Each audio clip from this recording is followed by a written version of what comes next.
नमस्कार, आप देख रहे हैं इंडिया टीवी। आपके साथ मैं हूं मीनाक्षी जोशी। कहानी कुर्सी की का वक्त हो गया है और आज सबसे पहले कहानी होगी देश के सबसे बड़े सूबे उत्तर प्रदेश की, जहां बीजेपी का नया अध्यक्ष चुना जा रहा है। यूपी बीजेपी का अगला अध्यक्ष कौन होगा, किस जाति से होगा, किस रीजन से होगा, इसकी तस्वीर आज साफ हो जाएगी। पंकज चौधरी के नाम पर केंद्रीय नेतृत्व तो मुहर लगा चुका है और अब जो प्रस्तावकों की लिस्ट आई है उसके मुताबिक पंकज चौधरी के प्रस्तावकों में CM Yogi, deputy CM Keshav Maurya, deputy CM Brajesh Pathak, पूर्व केंद्रीय मंत्री स्मृति ईरानी, यूपी सरकार के मंत्री स्वतंत्र देव सिंह, सूर्य प्रताप शाही, सुरेश खन्ना और बेबी रानी मौर्य के नाम भी शामिल है। अब प्रस्तावकों की लिस्ट सामने आ जाने के बाद पिक्चर एकदम क्लियर हो गई है कि केंद्रीय वित्त राज्य मंत्री पंकज चौधरी की यूपी बीजेपी में नए अध्यक्ष के तौर पर सहमति बन रही है। पंकज चौधरी ओबीसी के कुर्मी समाज से आते हैं। हालांकि बीजेपी प्रदेश अध्यक्ष की रेस में एक और नाम है, वो यूपी सरकार के मंत्री धर्मपाल सिंह का है। धर्मपाल सिंह ओबीसी के ही लोधी जाति से आते हैं, यानी ये तय है कि इस बार यूपी बीजेपी का अध्यक्ष ओबीसी यानी पिछड़े वर्ग से ही आएगा। माना यह जा रहा है कि अखिलेश यादव के पीटीए की हवा निकालने के लिए 2027 में योगी के विजय रथ के सारथी के लिए ओबीसी पर पार्टी दांव लगाने की पूरी तैयारी कर चुकी है। चार बेहद खास मेहमान हर रोज की तरह हमारे साथ कहानी कुर्सी की में जुड़े हुए हैं। हमारे साथ हर्षवर्धन त्रिपाठी जी हैं, विजय त्रिवेदी जी हैं, संगीत रागी जी और साथ ही हमारे साथ समीर चौंगांवकर जी है। तो एक ऐसी तस्वीर विजय त्रिवेदी जी, चर्चा को आज मैं आपके साथ खोल रही हूं।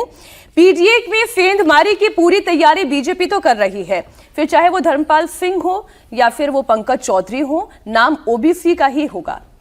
बिल्कुल ठीक बात है। मोटे तौर पर तय है कि ओबीसी ही नया अध्यक्ष हो। पहले कुछ और नाम चर्चा में चल रहे थे, लेकिन अब मोटे तौर पर यह तय हो गया कि ओबीसी बने। और उत्तर प्रदेश के विधानसभा चुनावों में अखिलेश यादव के पीडीए को लेकर ये बात कही जा सकती है, लेकिन भारतीय जनता पार्टी को पिछले 10 साल में देखें तो उसने ओबीसी, एससी, एसटी जो वर्ग है उन सबको अपनी अपनी हिस्सेदारी देने का काम किया है, पहल की है। उत्तर प्रदेश में तो महत्वपूर्ण हो गया, खासतौर से 2024 के चुनाव के बाद, जब पूरा का पूरा लोकसभा चुनाव की तस्वीर बदल गई और उसमें अयोध्या जैसी सीट में भी एक बड़ा बदलाव हुआ जातिगत समीकरणों को लेकर। तो जाहिर है कि ये तो अध्यक्ष जो बन रहे हैं पंकज चौधरी साहब, जिनका नाम आप बता रहे हैं, वो 2027 के चुनावों के लिए ही बन रहे हैं।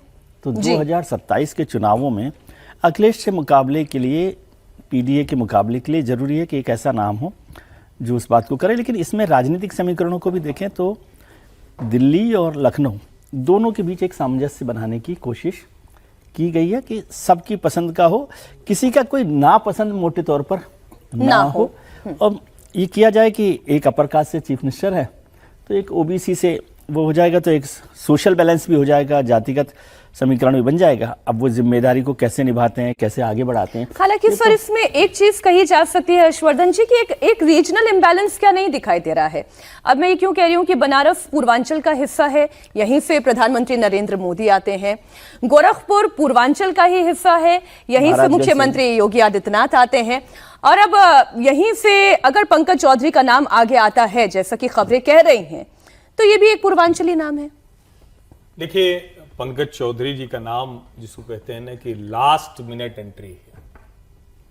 अमित शाह गोरखपुर मंडल के ही एक पूर्व सांसद के नाम पर लगभग 6 माह पूर्व लगभग तैयार हुए, तय हो गया था ये नाम घोषित होना। फिर कुछ वजहों से, और उसमें भी योगी जी की असहमति थी, कई और नामों पर चर्चा हुई, उसमें जिसको कहते हैं ना कि बातचीत करने के बाद, चर्चा के बाद उस पर सहमति नहीं बन पाई।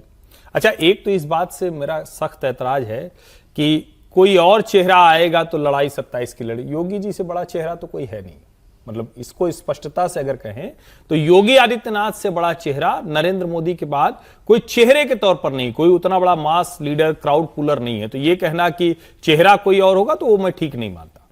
लेकिन भारतीय जनता पार्टी कैडर वाली पार्टी है, सरकार संगठन के बीच में तालमेल पहले से भी नहीं था, अब भी बहुत अच्छा नहीं है। अध्यक्ष के तौर पर भूपेंद्र चौधरी जी आए तो ये कहा गया कि जाट हैं, पश्चिमी उत्तर प्रदेश ठीक करेंगे, लेकिन ऐसा कोई पूर्व पश्चिम का समीकरण तो बना नहीं। अब गोरखपुर से ही दोनों हो जाएं, मैं इसीलिए बार बार अगर लगा रहा हूं कि भाजपा है, हो सकता है कि अभी कहानी कुर्सी की देखते हुए और बाद में उसको कट्टम कुट्टम कर दें, मतलब कुछ भी कर सकते हैं। लेकिन अगर तो नाम फॉर्म फाइनल किया है ना, क्लियर किया। अगर पंकज चौधरी बन रहे हैं तो सचमुच ये रीजनल इंबैलेंस होगा, नंबर 1। पंकज चौधरी की क्षमता पर नहीं, वो निजी जीवन में और राजनीतिक जीवन में बड़े संतुलन वाले आदमी हैं। 7 बार के सांसद हैं और मेरी भी उनसे कुछ शायद 2 मुलाकात है, तो व्यक्ति बड़े अच्छे हैं, सब कुछ बहुत अच्छा है।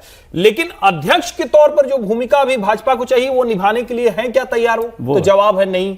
संगठन में कोई ऐसी भूमिका नहीं रही है पंकज चौधरी जी की।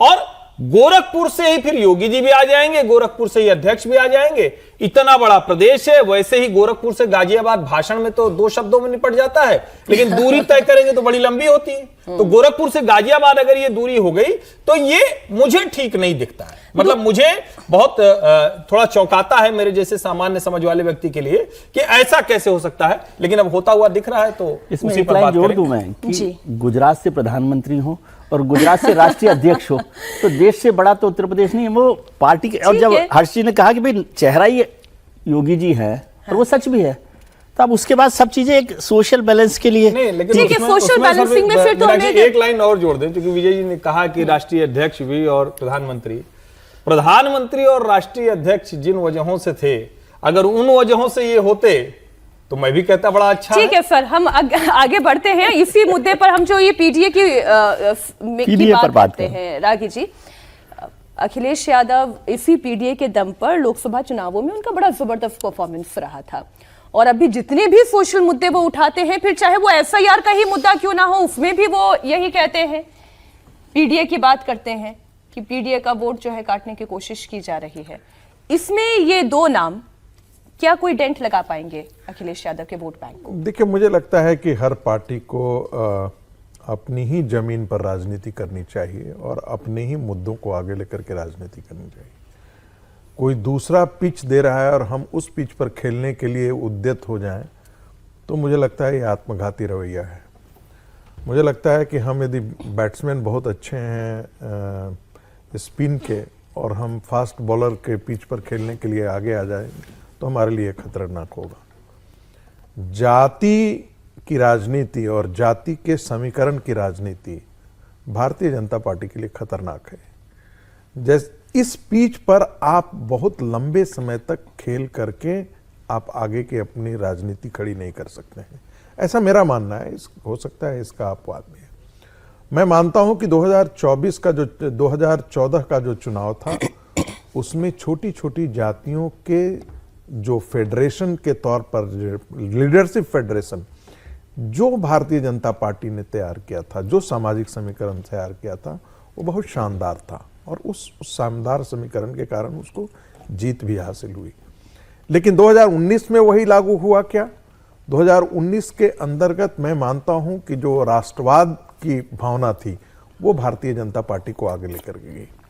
2024 में वो राष्ट्रवाद और वो राम मंदिर लगा था कि वो सब सारी चीजें आगे लेकर के जाएंगी, वो नहीं आया। नतीजा ये हुआ कि भारी पड़ी। नतीजा ये हुआ कि सामाजिक समीकरण का जो खेमेबंदी हुई वो भारतीय जनता पार्टी के लिए उत्तर प्रदेश में भारी हुआ और अन्य राज्यों में भी भारी हुआ। राजस्थान में किसी ने कल्पना नहीं की थी, दिखते दिखते राजस्थान की इतनी सीटें भारतीय जनता पार्टी खो गई। उत्तर प्रदेश में लगता था कि 70 से ज्यादा राम मंदिर का यहाँ पर उद्घाटन हुआ है, इतना भव्य राम मंदिर बना है, पूरा देश राममय लग रहा था। 3 महीने के अंदर वो सारी चीजें फिजल आउट हो गई। तो मुझे लगता है कि ये समीकरण चीजें जो है ना, यदि भारतीय जनता पार्टी इन चीजों को ध्यान में रख करके करेगी तो मुझे लगता है कि उदाहरण देख लेना चाहिए। जब धनखड़ को लाया गया था कि उपराष्ट्रपति हुए तो लगा था, और चौधरी चरण सिंह को जब भारत रत्न दे दिया गया था तो 1-2 जाट नेता ऐसे ही टेलीविजन स्टूडियो में घूमते हुए आए और उन्होंने कहा, संगीत जी, जाटों का वोट तो एक अब मान करके चलिए एक मुस्त भारतीय जनता पार्टी। क्या ऐसा हुआ? क्या प्रतीकों की राजनीति पर खड़े होकर के भारतीय जनता पार्टी अपने विजय रथ को आगे नहीं बढ़ा सकती है। ये मैं बहुत अच्छी तरह, आपके पास क्या हो रहा है, क्या कि आपका कोर वोट तो है ही, साथ सभी को समीकरण और सभी को प्रतिनिधित्व दीजिए, लेकिन जब लीडरशिप की बात आए तो ये मत देखिए कि ये जाति है और ये जाति है। योग्यता देखिए कि सभी को साथ लेकर के चल सकने की उसमें क्षमता हो। और दूसरी बात, एक बात और लाइन जोड़ देने दो, बड़ा आदमी अपने नहीं होता है, संगठन उसे बड़ा बनाता है। ये किसी को गलतफहमी नहीं रहना है।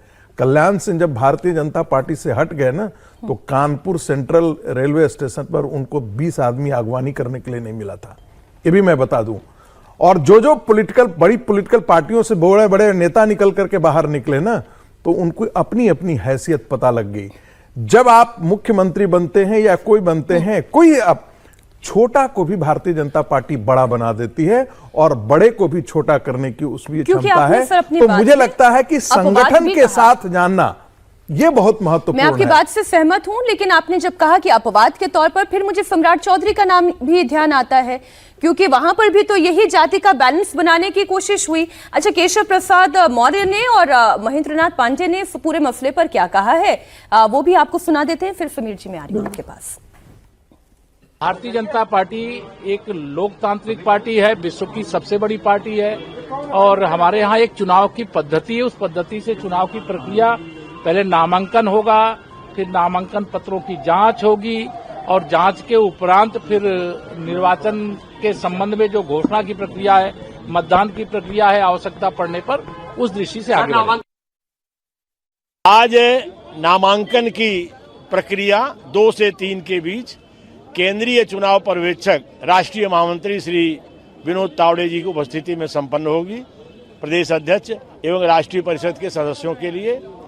और कल केंद्रीय वाणिज्य मंत्री और उत्तर प्रदेश के प्रदेश अध्यक्ष और राष्ट्रीय परिषद के लिए केंद्रीय चुनाव अधिकारी द्वारा तैनात केंद्रीय चुनाव अधिकारी श्री पीयूष गोयल की उपस्थिति में यह सारी प्रक्रिया पूर्ण होकर कल घोषणा होगी। तो यूपी में बीजेपी अपना नया अध्यक्ष चुन रही है, 2027 की तैयारी में जुट गई है। उधर समाजवादी पार्टी के अध्यक्ष अखिलेश यादव मिशन साउथ पर हैं और इंडिया विजन पर काम कर रहे हैं। अखिलेश यादव आज हैदराबाद में हैं, विजन इंडिया समिट में हिस्सा ले रहे हैं। विजन इंडिया समिट का थीम भी पीडीए ही रखा गया है, लेकिन अखिलेश का नॉर्थ इंडिया वाला पीडीए साउथ इंडिया में बदल जाता है। अखिलेश यादव ने सोशल मीडिया प्लेटफॉर्म एक्स पर एक तस्वीर शेयर की। इसमें विजन इंडिया के तहत पीडीए के प्लान डेवलप एसेट के तौर पर उसे पेश किया, जबकि वहीं अखिलेश यादव नॉर्थ इंडिया में पीडीए मतलब पिछड़ा, दलित और अल्पसंख्यक कहते हैं। विजन इंडिया समिट में शामिल होने से पहले अखिलेश यादव ने तेलंगाना के सीएम रेवंत रेड्डी से मुलाकात की। उनकी तस्वीर भी सोशल मीडिया पर शेयर की गई। अखिलेश यादव ने केसीआर के बेटे से भी मुलाकात की। इतना ही नहीं, कुछ मौलानाओं से भी उन्होंने मुलाकात की थी। तो देख लीजिए, अब समीर जी, एक तरफ वहां पर पीडीए में सेंधमारी की तैयारी है, दूसरी तरफ यहाँ पर मिशन साउथ पर वो लग गए हैं। यहाँ पर पीडीए का नाम भी बदल जाता है। आपकी इजाजत से एक मैं जरा रिएक्शन और सुना देती हूँ, फिर आती। शराब रहते ही हैं राजनीति में। जनता कभी स्वीकार करती है, कभी जनता हमें मौका देती है कि हम फिर देखें चीजों को। मैं जो बातचीत में जो बात हम लोग बात कर रहे थे, एक समय था कि हम लोग भी बहुत कम सीटें जीते थे, लेकिन जनता के बीच में रहे उसी जनता ने हमारी मदद की और आज बीजेपी नंबर 2 पर है वहां। तो राजनीति का ये उतार चढ़ाव हम लोगों को देखते रहना चाहिए, और कब जनता आपके साथ खड़ी हो जाएगी ये पता ही नहीं लगता है। हमें उम्मीद है कि चीजें बदलेंगी, और जो देश को जरूरत है कि देश प्रोग्रेस के रास्ते पे जाए, एक विजन के साथ जाए, डिवीजन की पॉलिटिक्स खत्म हो। अब डिवीजन की पॉलिटिक्स खत्म करने के बाद तो अखिलेश यादव की बहुत अच्छी है समीर जी, लेकिन एक पीडीए की पॉलिटिक्स वहां हो रही है और एक पीडीए की पॉलिटिक्स ये यहाँ साउथ में कर रहे हैं। निश्चित रूप से अगर उत्तर प्रदेश की मैं बात करूं तो उत्तर प्रदेश में तो भारतीय जनता पार्टी पिछले लगता है 10 साल से पीडीए की ही पॉलिटिक्स कर रही है ना। अगर आप देखेंगे 2017 में जब चुनाव हुए तब केशव प्रसाद मौर्य प्रदेश अध्यक्ष थे, 2022 में जब हुए थे स्वतंत्र देव सिंह, वो भी कुर्मी है, वो भी प्रदेश अध्यक्ष बने, और उसके बाद आप जब 2027 का चुनाव लड़ने आप जा रहे हो तो फिर आप कुर्मी पर लौट कर आए हो, और इस बार ठीक है नया चेहरा पंकज चौधरी लेकर आए हैं, और वो चेहरा लेकर आए हैं जो पिछले लगभग 35 साल से केंद्र की राजनीति कर रहे हैं। 1991 में पहली बार सांसद बने थे महाराजगंज से, उसके बाद से लगातार सांसद है। प्रदेश की राजनीति में पंकज चौधरी का बहुत योगदान नहीं है संगठन के हिसाब से देखा जाए तो। आज 35 साल बाद उन्हें वापस प्रदेश के संगठन की कमान दी है, 2027 के चुनाव के लिए उन्हें संगठन की जिम्मेदारी दी है। तो ये बता रहा है कि जो 2024 के लोकसभा चुनाव में जो 33 सीटों का जो झटका भारतीय जनता पार्टी को लगा था कि 33 सीटों पर लोकसभा में आके टिक गई थी, तो वो जो उससे जो भारतीय जनता पार्टी सहम गई थी, तो अभी वो पीडीए का फिर से अखिलेश यादव को 2027 में उसका बहुत लाभ देना नहीं चाहते। और देखिए 2017 में जो सीटें आई थी कि 300 से ज़्यादा सीटें आप लेते हो, 2022 में आप 250-255 सीटों पर आकर टिक जाते हो, तो अब 2027 में आपको चिंता तो रहेगी। जब लोकसभा में इतना परिणाम आया है तो क्या विधानसभा में आपको अगर पूर्ण बहुमत की सरकार बनाना है तो आपको ओबीसी की तरफ जाना ही होगा। तो यह तय था कि पार्टी बेसिकली उत्तर प्रदेश के अंदर ओबीसी के साथ कोई मतलब एक्सपेरिमेंट नहीं करना चाहेगी, वो ओबीसी को ही बनाएगी। और ब्राह्मण तो वैसे भी भारतीय जनता पार्टी में अगर उत्तर प्रदेश में आप देखोगे तो बहुत लंबे समय से ब्राह्मणों को कब्जा रहा है संगठन में। अगर आप देखेंगे तो जो पहले अध्यक्ष रहे माधव त्रिपाठी वो भी रहे, उसके बाद कल्याण सिंह बने, उसके बाद कलराज मिश्रा बने, फिर रामपति राम त्रिपाठी देखे, फिर केदारनाथ जी देखे, फिर महेंद्रनाथ पांडे देखे, लक्ष्मीकांत वाजपेयी देखे। तो पूरे ब्राह्मणों का एक लगातार संगठन में रहा है प्रदेश अध्यक्ष के रूप में। अब उसके बाद आप देखेंगे तो उसके बाद 2-3 ही अध्यक्ष बने जो ओबीसी से आया। तो मुझे लग रहा है प्रधानमंत्री मोदी को लग रहा हो कि यह समय है कि अब ओबीसी की तरफ फोकस किया जाए, लेकिन वो भी ऐसे गोरखपुर से आते हैं। लेकिन एक लाइन में ये बताएं जो अखिलेश यादव साउथ इंडिया में कर रहे हैं उसका भी कोई मतलब ये क्या मतलब वहां से क्या हासिल करना चाह रहे हैं? मतलब मैं इनके पॉलिटिकल बहुत ज्यादा अखिलेश यादव जानते हैं कि समाजवादी पार्टी का साउथ से कोई लेना देना नहीं है। अखिलेश यादव तो सिर्फ अब उत्तर प्रदेश में फोकस करना चाह रहे हैं। ठीक है, कार्यक्रम था उसमें उन्हें इन्वाइट किया गया तो वहां जाके वो अपने पीढ़ी की जरूर बात करेंगे, लेकिन राजनीतिक रूप से उन्हें कोई ग्राउंड नहीं ना, वहां उन्हें चुनाव लड़ना है, उनका पूरा फोकस उत्तर प्रदेश है। तो वहां भी साउथ में भी जाएंगे तो वो अपने उत्तर प्रदेश की बात करेंगे, तो वहां पीढ़ी को भी लेके जाएंगे और उसी का संदेश देने की कोशिश करेंगे। लेकिन वो साध्वी निरंजन ज्योति वहां पहुंच गई है, पार्टी ऑफिस में थोड़ा सा हंगामा हो रहा है। तथ्य के तौर पर एक थोड़ा जोड़ना जरूरी है, अगर पंकज चौधरी बनते हैं तो ये चौथे कुर्मी अध्यक्ष होंगे उत्तर प्रदेश भाजपा के। विनय कटियार, प्रकाश सिंह और स्वतंत्र देव, ये तीनों बड़े नेता, और स्वतंत्र देव तो अभी खैर योगी जी की परछाई बन गए हैं, नंबर 1। दूसरा ये कि क्या उत्तर प्रदेश में कभी कोई ब्राह्मण मुख्यमंत्री भारतीय जनता पार्टी ने बनाया है? जवाब है नहीं। तो जो सबसे ज्यादा बड़ा जातीय प्रतिनिधित्व है उसका कभी मुख्यमंत्री नहीं रहा है, लेकिन वो लोग ये मानते हैं कि हमारी सरकार है, ये ठीक बात है। अब इसके आगे की बात, क्या अभी की जो स्थिति है उसमें आप तो कुर्मी चूंकि सांसद समाजवादी पार्टी के ज्यादा रहे, वोट उनको ज्यादा मिल गया। केशव प्रसाद मौर्य लड़ते हैं कौशाम्बी में और पल्लवी पटेल उनको हरा देती हैं, यानी अनुप्रिया पटेल अपनी बहन के सामने केशव जी बड़े नेता हैं, केशव जी को भी मत नहीं दिला पाती हैं। तो कई चीजें हैं, कई तरह के समीकरण हैं, लेकिन हाँ भारतीय जनता पार्टी ये मानता हूं कि हम लोग जो चर्चा करते हैं उससे थोड़ा आगे सोचती है। तो उनकी कुछ रणनीतिक प्रस्तावक जब खुद योगी हो तो ये नाम तो तय दिखाई दे रहा है। कुर्मी वो है, लेकिन पंकज जी की पहचान कोई कुर्मी नेता के तौर पर नहीं है। तो ये भी तो अच्छा है ना सर, एक नेता के तौर पर पहचान होनी चाहिए जो सभी वो तो और मुश्किल सवाल आपने कर दिया। अगर आप जिसलिए अगली खबर पे बढ़ जाएंगे, ये तो और मुश्किल सवाल, वही मैंने कहा। ये तो ठीक बात है, इसकी चर्चा करिए ना भाई। जिस नाते आप कह रहे हैं जाति समीकरण, वो अपने जाति का अगर मत ही नहीं लेके आ पाए तो मैं बार-बार कह रहा हूं, वो व्यक्ति बड़े अच्छे हैं, केंद्रीय मंत्री हैं, सब ठीक है, लेकिन महाराजगंज उससे आगे कौन कराएगा? जो गोरखपुर से लेकर पूरा प्रयागराज प्रतापगढ़ तक पूरी बेल्ट है, उसको कौन कराएगा? सर मुझे अगली खबर के लिए जाना है, एक खबर पे नहीं खत्म करना है। एक लाइन ही होनी चाहिए सर। योगी आदित्यनाथ जी भी सिर्फ पहले गोरखपुर तक सीमित थे, अब पूरे प्रदेश के आज पूरे मुख्यमंत्री हैं पूरे प्रदेश के, और राष्ट्रीय फलक पर एक बड़े नेता के रूप में भी हैं। तो पार्टी बड़ा बनाती है सर, ये हमेशा हर आदमी को ध्यान रखना चाहिए। 2002 जब पहली बार 2017 में जीत करके आए थे, 2017 में जब आए थे तो भारतीय जनता पार्टी का मैंडेट बड़ा मिला था। 2024 मोदी जी से बाद में मैंडेट मिला उत्तर प्रदेश में, तो उससे मैंडेट कम हुआ। सर संगठन पे फिर हम बात करेंगे, नाम अगर सामने आ गया हमारे कार्यक्रम करते करते में तो फिर ये चर्चा 2 बजे तक का टाइम है, 2 बजे तक आ जाएगा ना। अच्छा, एक और बड़ी खबर, ये भी दक्षिण से ही जुड़ी हुई बड़ी खबर है। यहाँ पर दक्षिण में हिंदू मुसलमान जमकर हो रहा है। कोर्ट के फैसले पर सवाल उठाया जा रहा है और फैसला सुनाने वाले जज के खिलाफ महाभियोग का प्रस्ताव लाया जा रहा है। महाभियोग का प्रस्ताव सिर्फ इसलिए कि जज ने हिंदू मंदिर के दीप स्तंभ पर दीप जलाने का आदेश दे दिया। जिन विपक्षी सांसदों ने लोकसभा स्पीकर को जज के खिलाफ महाभियोग का प्रस्ताव दिया है उसमें खुद अखिलेश यादव भी शामिल हैं। इसके अलावा कांग्रेस सांसद प्रियंका गांधी, डीएमके सांसद कनिमोई भी शामिल हैं। दरअसल तमिलनाडु के मदुरई में अरुलमिगु सुब्रमण्यम स्वामी का मंदिर है। ये मंदिर तिरुपरम कुंदरम पहाड़ी पर है।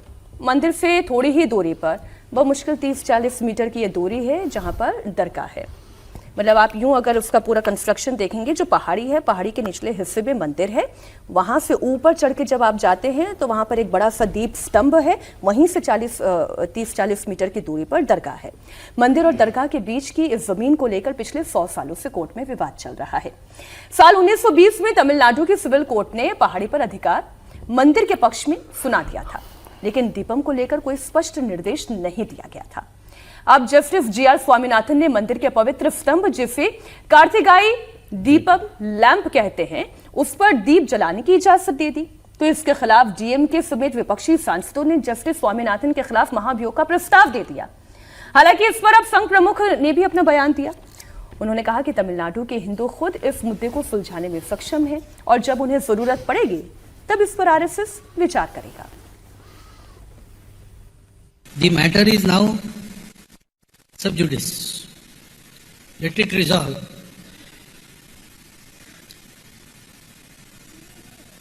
The awakening of Hindus in Tamil Nadu, I think it is enough to bring about the desired result.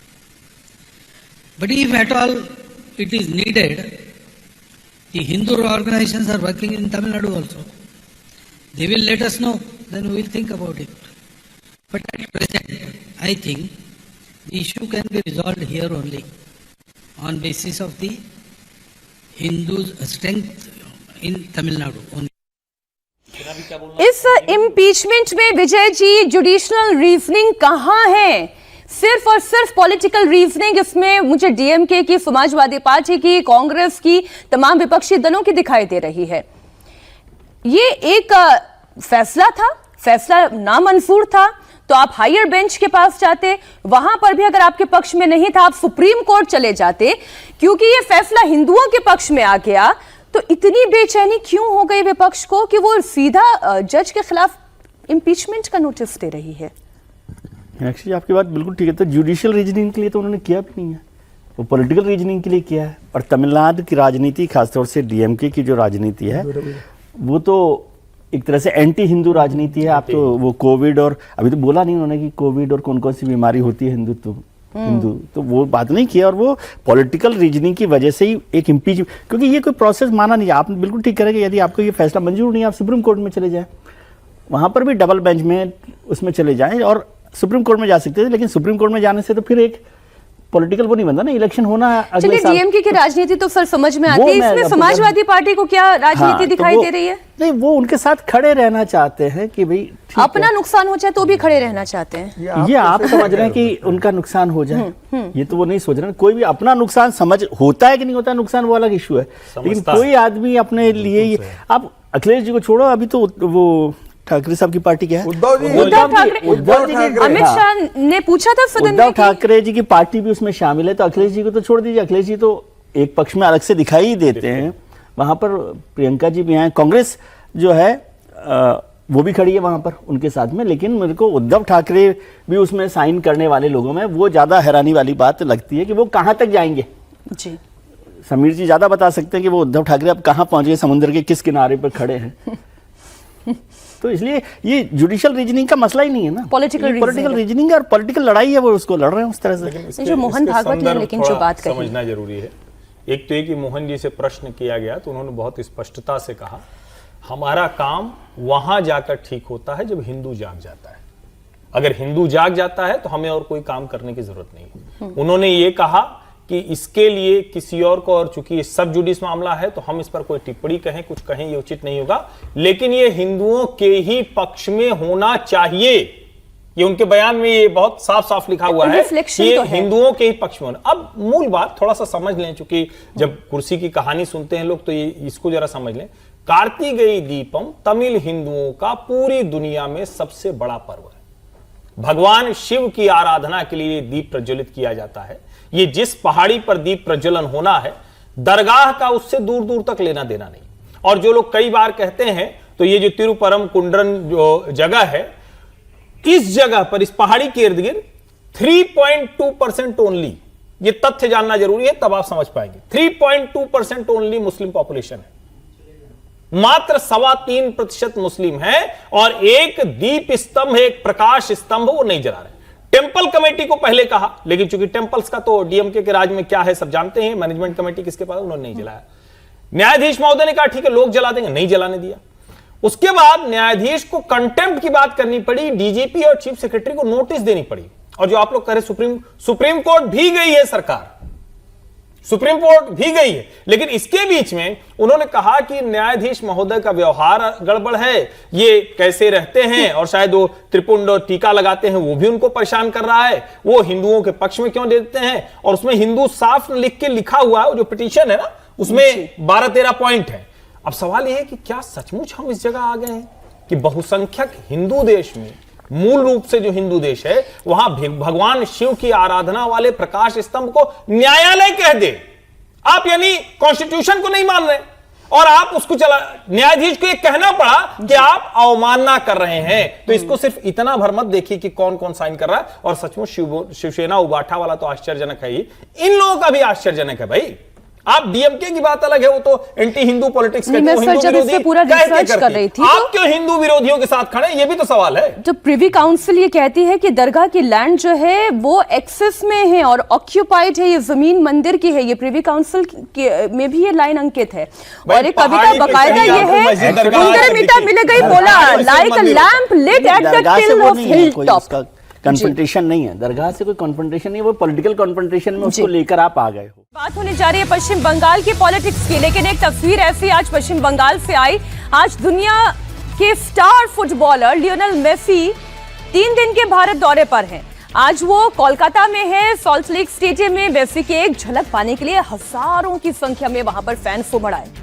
लेकिन जब मेसी तय कार्यक्रम से पहले स्टेडियम से निकल गए तो फिर उनके चाहने वाले नाराज हो गए, पानी की बोतलें फेंकने लगे, जमकर तोड़फोड़ की जाने लगी। हमारे सहयोगी ओंकार सरकार इस वक्त इसी स्टेडियम के अंदर मौजूद हैं, वो वहां की स्थिति बताएंगे। ओंकार जरा तस्वीरें दिखाएं।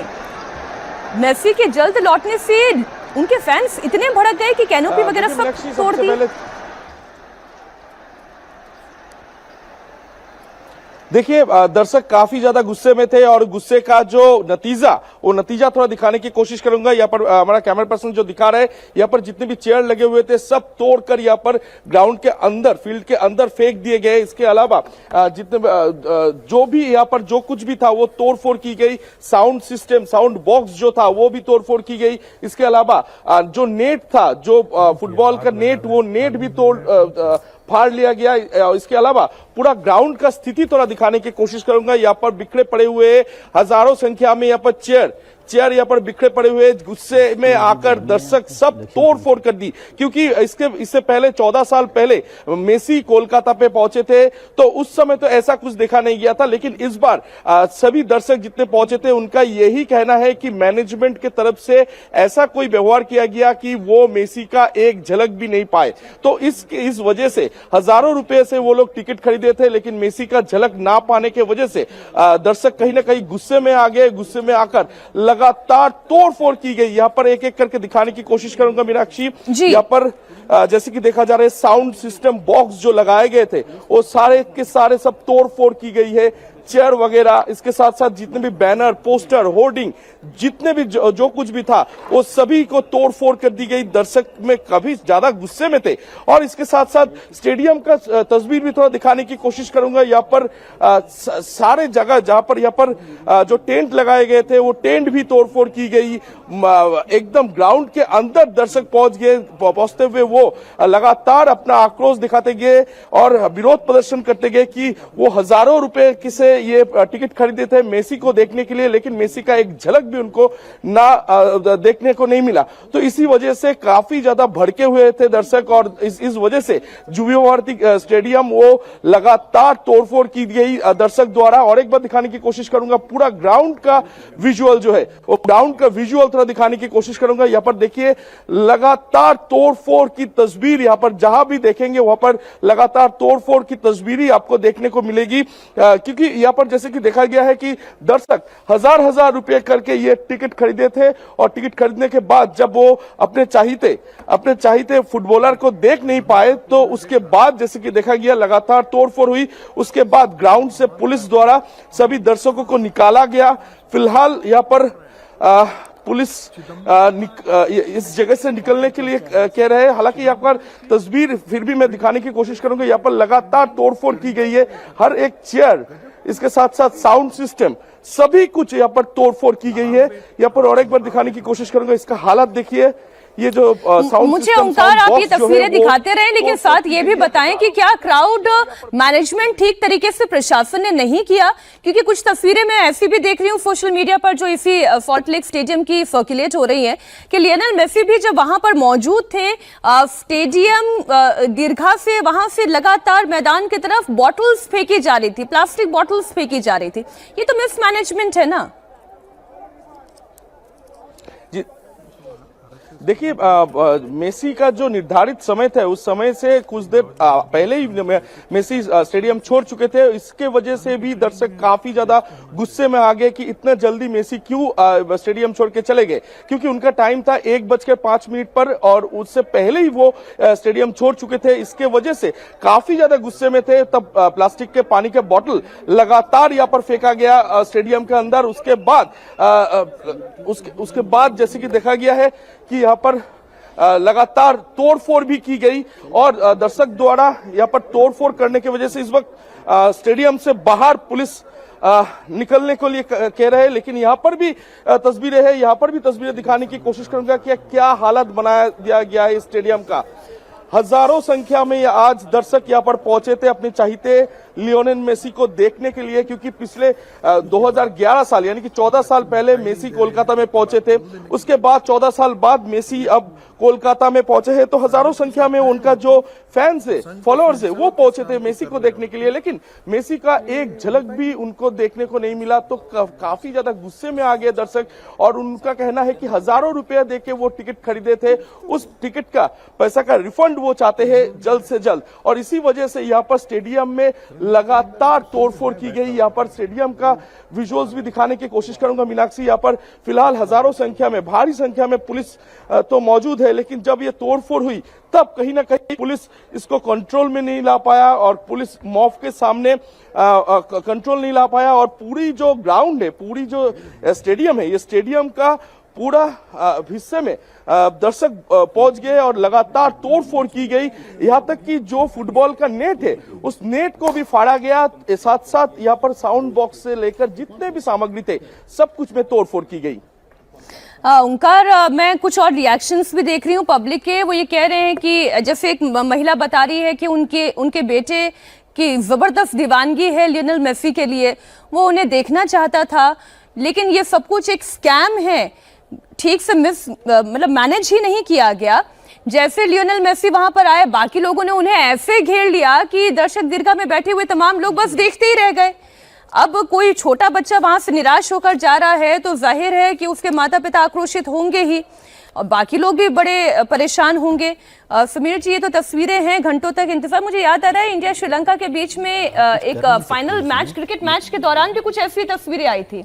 निश्चित रूप से देखिए, मेसी जैसा खिलाड़ी अगर भारत आ रहा है इतने सालों के बाद, उन्होंने अपने, और फुटबॉल में तो वैसे भी कलकत्ता में तो वैसे भी फुटबॉल को लेके बड़ा लोगों में जुनून रहता है, सारे बड़े क्लब फुटबॉल के कलकत्ता से आते हैं। और जब मेसी जैसा खिलाड़ी आ रहा है तो निश्चित रूप से ये मां के मैनेजमेंट को सोचना चाहिए था कि भाई पूरा दर्शक भरा ही नहीं रहेगा, स्टेडियम लोग बाहर भी खड़े रहेंगे। हाँ। आप इतनी व्यवस्था तो करते कि मेसी आए तो हैरान हो गई। इंडियन एक्सप्रेस ने लिखा हुआ था कि people are ready to pay 10 lakh rupees just to shake hand with Lionel Messi. Messi को गाड़ी में बिठा के स्टेडियम का चक्कर लगाते, लोगों से हाथ दिखाता, लोग उससे संतुष्ट हो जाते। अपने फेवरेट देखने के लिए तो खबर यह भी आ रही है कि भाई माओ ने अपने बच्चों को मछली तल के दी कि जाओ बेटा वहां मछली भी खाना, मेसी को भी देखना, पसंदीदा मछली बना के दी।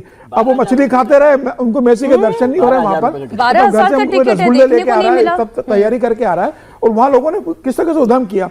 तो ये तो मैनेजमेंट को समझना चाहिए था कि मेसी जैसा खिलाड़ी आएगा। और ऐसी घटना वहां घट गई थी जब आरसीबी की टीम पहुंची थी आईपीएल जीतने के बाद। किस तरीके से मिसमैनेजमेंट था कि भगदड़ हो गई थी, लोग मारे गए थे। ये तो अच्छा हो, कोई बड़ी दुर्घटना नहीं घटी सॉल्ट लेक स्टेडियम के अंदर। मेसी जैसे खिलाड़ी के लिए अगर इस तरीके से आप करोगे कि वो आ रहा है और 4 लोग उसको घेर के खड़े हो जाए, दर्शकों से उसको मिलने का मौका नहीं मिले, मतलब दूर से देखने का भी मौका नहीं मिला, वही वो तुरंत निकल जाए, तो जो इतना पैसा देकर आए थे निश्चित रूप से नाराज होंगे। कह रहे हैं कि प्रयाग कुंभ इतना बड़ा हुआ, उस पर सब इतना बौद्धिक उत्पाती लोग उत्पात मचाए बोल बोल करके। क्राउड मैनेजमेंट पर किसी को आपने सुना है बोलते हुए देखा है? नहीं बोल रहे हैं। ममता बनर्जी, इसमें कोई दो राय नहीं है कि एक पूरी नौजवान पीढ़ी, और खासकर बंगाल में तो नौजवान और युवा और बुजुर्ग दोनों के बीच में भेद, एक जुनून है फुटबॉल के लिए। अब क्राउड मैनेजमेंट ये काम किसका था? पुलिस और प्रशासन का था। अब मैं लाइटर नोट पे कहूं कि उनको संघ के स्वयंसेवकों से थोड़ा सा सहायता लेनी चाहिए थी, जैसे पंडित जवाहरलाल नेहरू जी ने यहाँ पर किया था, या 65 के वॉर के समय शास्त्री जी ने उपयोग किया था। तो थोड़ा बहुत संघ के स्वयंसेवकों से घृणा करना बंद कर देते और अपने पुलिस अधिकारियों को भी बोल देते कि शाखा से जरा परहेज न करें और अपने पुलिस वालों को थोड़ा सा शाखा में भेजना उतना सायं न सही तो हर्षवर्धन जी कह रहे थे साप्ताहिक तो करवा लेते, तो साप्ताहिक शाखा भी लगा लेते, तो कम से कम उनको पता लगता कि अनुशासन क्या होती है। सर ममता बनर्जी के रहते तो ये तो नहीं हो सकता। बड़ी खबर पश्चिम बंगाल की है सर। पे ममता बनर्जी सरकार की प्रशासन की अक्षमता है, ये सारी बातें अपनी जगह है। आप इतना बड़ा सेलिब्रिटी आ रहा है, इतना बड़ा इवेंट है, लोग आएंगे, आप उसकी तैयारी तक नहीं कर पा रहे हैं, शर्मनाक है। मतलब इसको आप दूसरे पहलू सब चर्चा कीजिए, लेकिन सचमुच ये जो है ना, ये शर्मनाक है कि आप एक स्टेडियम के भीतर की चीज मैनेज नहीं कर पा रहे। बिल्कुल। अच्छा, पश्चिम बंगाल से ही अगली खबर भी है। बाबरी को लेकर यहां पर सियासी बवाल तेज है। टीएमसी से निलंबित विधायक हुमायूं कबीर ने बड़ा ऐलान किया। हुमायूं कबीर ने कहा कि बेलडांगा में बन रही बाबरी मस्जिद की साइट पर हर जुमे को नमाज अदा की जाएगी। जब तक मस्जिद का निर्माण पूरा नहीं हो जाता, जुमे के रोज लोग खुले में ही नमाज अदा करेंगे। 6 दिसंबर को हुमायूं कबीर ने मुर्शिदाबाद के बेलडांगा में बाबरी मस्जिद की नींव रखी थी। 12 दिसंबर को पहला जुमा, जहां मुसलमानों की जबरदस्त भीड़ नमाज पढ़ने में जुटी हुई। अब हुमायूं कबीर ने ऐलान कर दिया है कि ऐसी ही भीड़ हर जुमे को बाबर के नाम पर बन रही मस्जिद की साइट पर जुटेगी और नमाज पढ़ेगी। सोचा नहीं जो इतना आदमी कोई मस्जिद का काम शुरू ही नहीं हुआ। 6 तारीख में लीव रखने का बाद पहला जुम्मा बार आया, तो किसी को मैं इनवाइट भी नहीं किया जो यहाँ नमाज होगी आइए। लोग अपना अपनी यहाँ इकट्ठा होकर लाखों लोग का यहाँ नमाज पढ़ लिया। मैं आज ऐलान कर दिया, जितना दिन ये नमाज मस्जिद कंप्लीट नहीं होगा, हर जुम्मा में यह नमाज अदा होगा।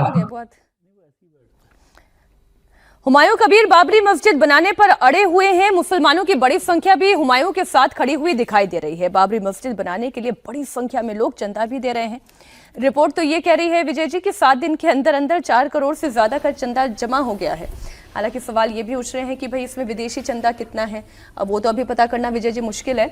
लेकिन ये जो भीड़ जुट रही है, मुर्शिदाबाद में जो ध्रुवीकरण हो रहा है, वो ममता बनर्जी के लिए कितनी बड़ी मुश्किल खड़ी करता है, क्योंकि बाबरी एजेंडा जितना बड़ा होता जाएगा, हुमायूं कबीर जितने बड़े होते जाएंगे, अब तो असदुद्दीन ओवैसी का भी साथ उन्हें मिलने जा रहा है।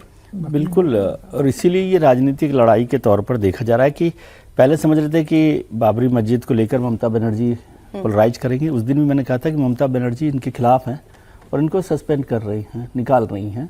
तो हुमायूं कबीर अपनी पार्टी शुरू करना चाहते थे, तो उनके लिए एक बड़ा इशू ये मिल गया कि बाबरी मस्जिद खड़ी कीजिए। अब वो बाबरी मस्जिद वहाँ बनने वाली थी। आपने बहुत अच्छे से कहा कि कितने लोग हुमायूं के साथ हैं, मुझे नहीं पता यहाँ तो हुमायूं के साथ कितने लोग हैं और बाबर के साथ कितने लोग हैं। बाबर के नाम पर हुमायूं के साथ है, बाबर के नाम पर हुमायूं के साथ है, ये भी बहुत अच्छी बात है। लेकिन ये पॉलिटिकल इशू है और इलेक्शन तक तो कम से कम इस पर बड़ा हंगामा चलने ही वाला है।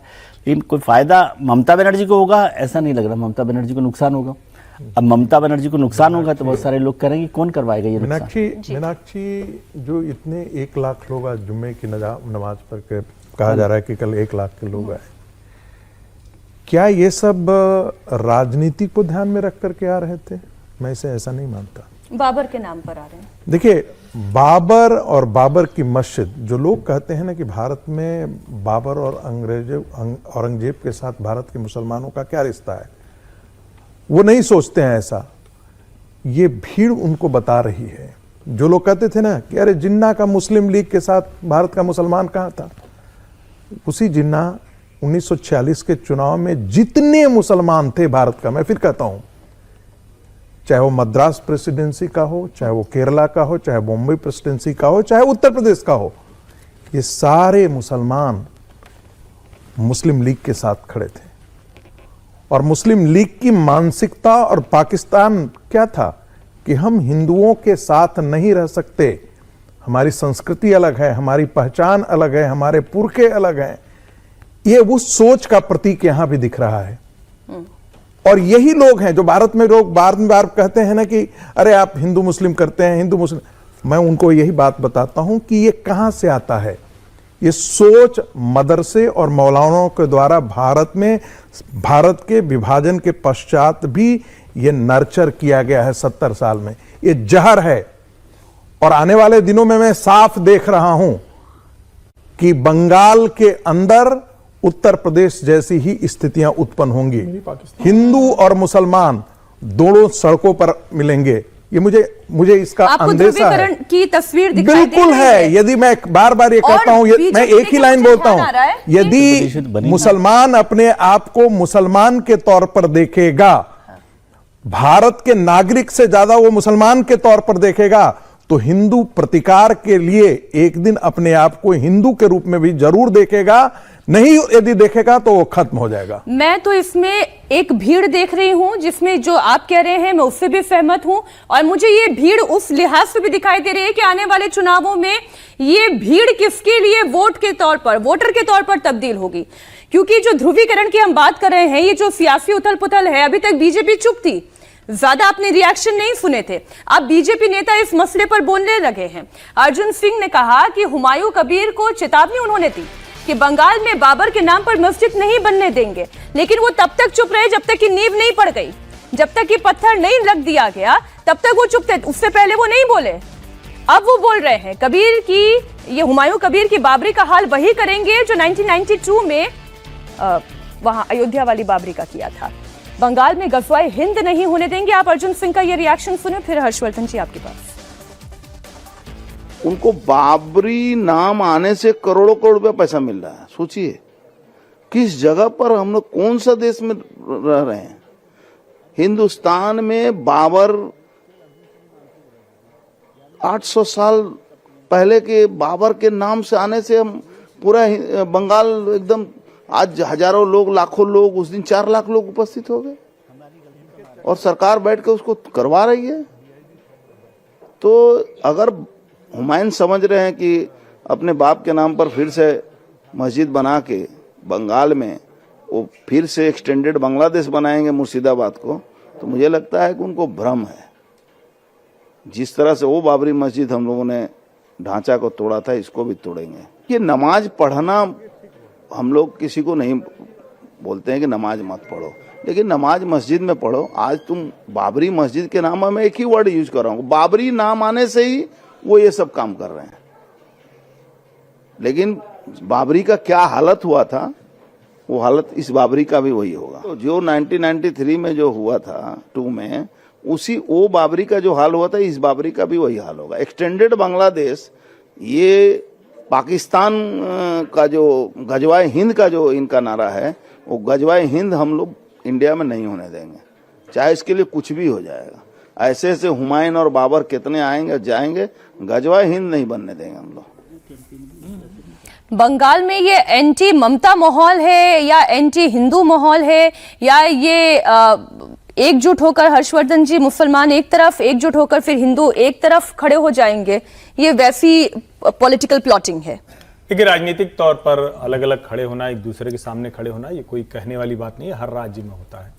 लेकिन भारत में आज के समय में, जब आज का आधुनिक भारत है, जब हम 2047 में विकसित भारत की बात कर रहे हैं, जब हम ये कह रहे हैं कि भारत अब उससे आगे निकल रहा है, जब हम हर दूसरी बात पर कहते हैं भाई हिंदू मुसलमान क्यों करते हो, ऐसे में जब मुर्शिदाबाद में ममता बनर्जी के राज में बाबरी बनती है, तो ये देश के लिए चिंता की बात है। और आप लोग उसको अलग अलग तरह से देख रहे थे, लेकिन मैं तो इसको ट्रस्ट डेफिसिट के तौर पर देख रहा हूं। अगर ये हो रहा है तो क्या इस देश के बहुसंख्यक समाज के मन में अविश्वास बढ़ेगा? नहीं। अभी तो के मोहम्मद साहब, जो आर्कियोलॉजिकल सर्वे ऑफ इंडिया के डायरेक्टर रहे, उन्होंने कहा कि भाई काशी मथुरा तो यूं ही मुसलमानों को दे देनी चाहिए। के मोहम्मद साहब कह रहे हैं, और वो बहुत बड़े आर्कियोलॉजिस्ट हैं, और अयोध्या के मामले में अयोध्या की जो खुदाई वाली, नहीं, अयोध्या की खुदाई वाली टीम में वो हिस्सा थे। वो बीबी अग्रवाल थे डायरेक्टर एएसआई के, उनकी अगुवाई में वो सब हुआ था। लेकिन उसके बाद भी उन्होंने बहुत कुछ कहा, और वो तो यहां तक कहते हैं कि इस सरकार को और करना चाहिए, जो हिंदू मंदिर है, पुरातत्व है, उसको ये सरकार नहीं कर रही। वो नरेंद्र मोदी की सरकार पर आरोप लगाते हैं। लेकिन जरा सोचिए, कोई भी एक बयान क्या किसी और पार्टी की तरफ से आया है? आपने अच्छा कहा कि नींव पड़ गई तो अर्जुन सिंह कह रहे हैं, लेकिन भाजपा और विश्व हिंदू परिषद तो पहले दिन से विरोध कर रही है। क्या किसी एक और पार्टी ने किया है? और ममता बनर्जी, जिनके राज में आप मतलब कुछ भी नहीं कर सकते, वहां कोई इस तरह से इतना बड़ा जमावड़ा करके नींव खोद दे, तो आपको लगता है कि ये बुनियाद बिना ममता जी की सहमति के बन रही हो? लेकिन सर, ये कोई मान सकता है? मैं एक आपसे सवाल पूछूं, ये जो मुंह ज़बानी विरोध है, मुझे ये बात समझ में नहीं आती। कितने पिटीशन डाले गए हाई कोर्ट में कि बाबरी नाम ना रखे? पिटीशन गई, किसने ये डाले? भी जाने, बीजेपी ने। हाईकोर्ट ने पिटीशन डाली। हाईकोर्ट ने कहा कि भाई हम किसी मस्जिद को कोई कानून का मसला हो तो नहीं रोक सकते, लेकिन अब यहां राज्य सरकार की भूमिका होती है। राज्य सरकार को वहां यह पक्ष रखना चाहिए था कि ये बाबरी अगर आएगी तो हिंदुओं के जख्म पूरे दे जाएंगे, ये बाबरी आएगी तो हिंदू मुस्लिम क्लैश होंगे, सांप्रदायिक तनाव की पृष्ठभूमि होगी, तब वो रुकता।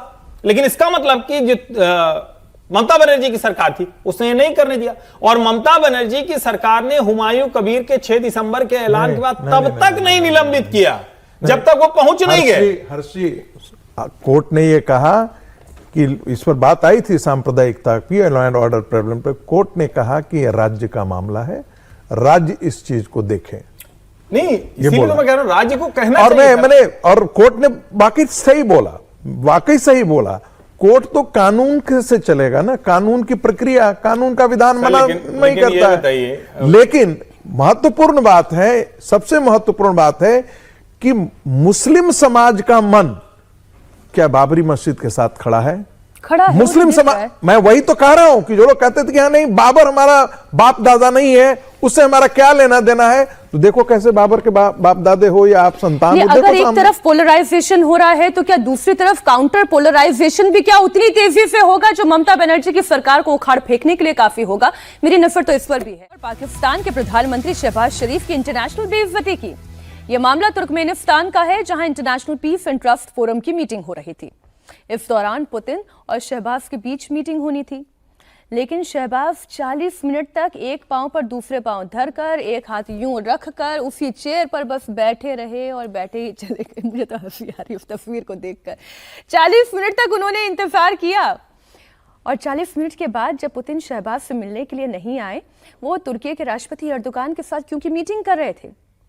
शहबाज 40 मिनट तक इंतजार करने के बाद बौखला गए और पुतिन से मिलने के लिए जबरन मीटिंग हॉल में घुस गए, जिसे डिप्लोमेसी की लैंग्वेज में गेट क्रैश कहते हैं। और यह आज तक नहीं हुआ है, सोचिए, गेट क्रैश कर गए। अब पुतिन तुर्की के प्रेसिडेंट एर्दोगान के साथ मीटिंग कर रहे थे। 10 मिनट के भीतर ही उन्हें हॉल से बाहर निकाल दिया गया।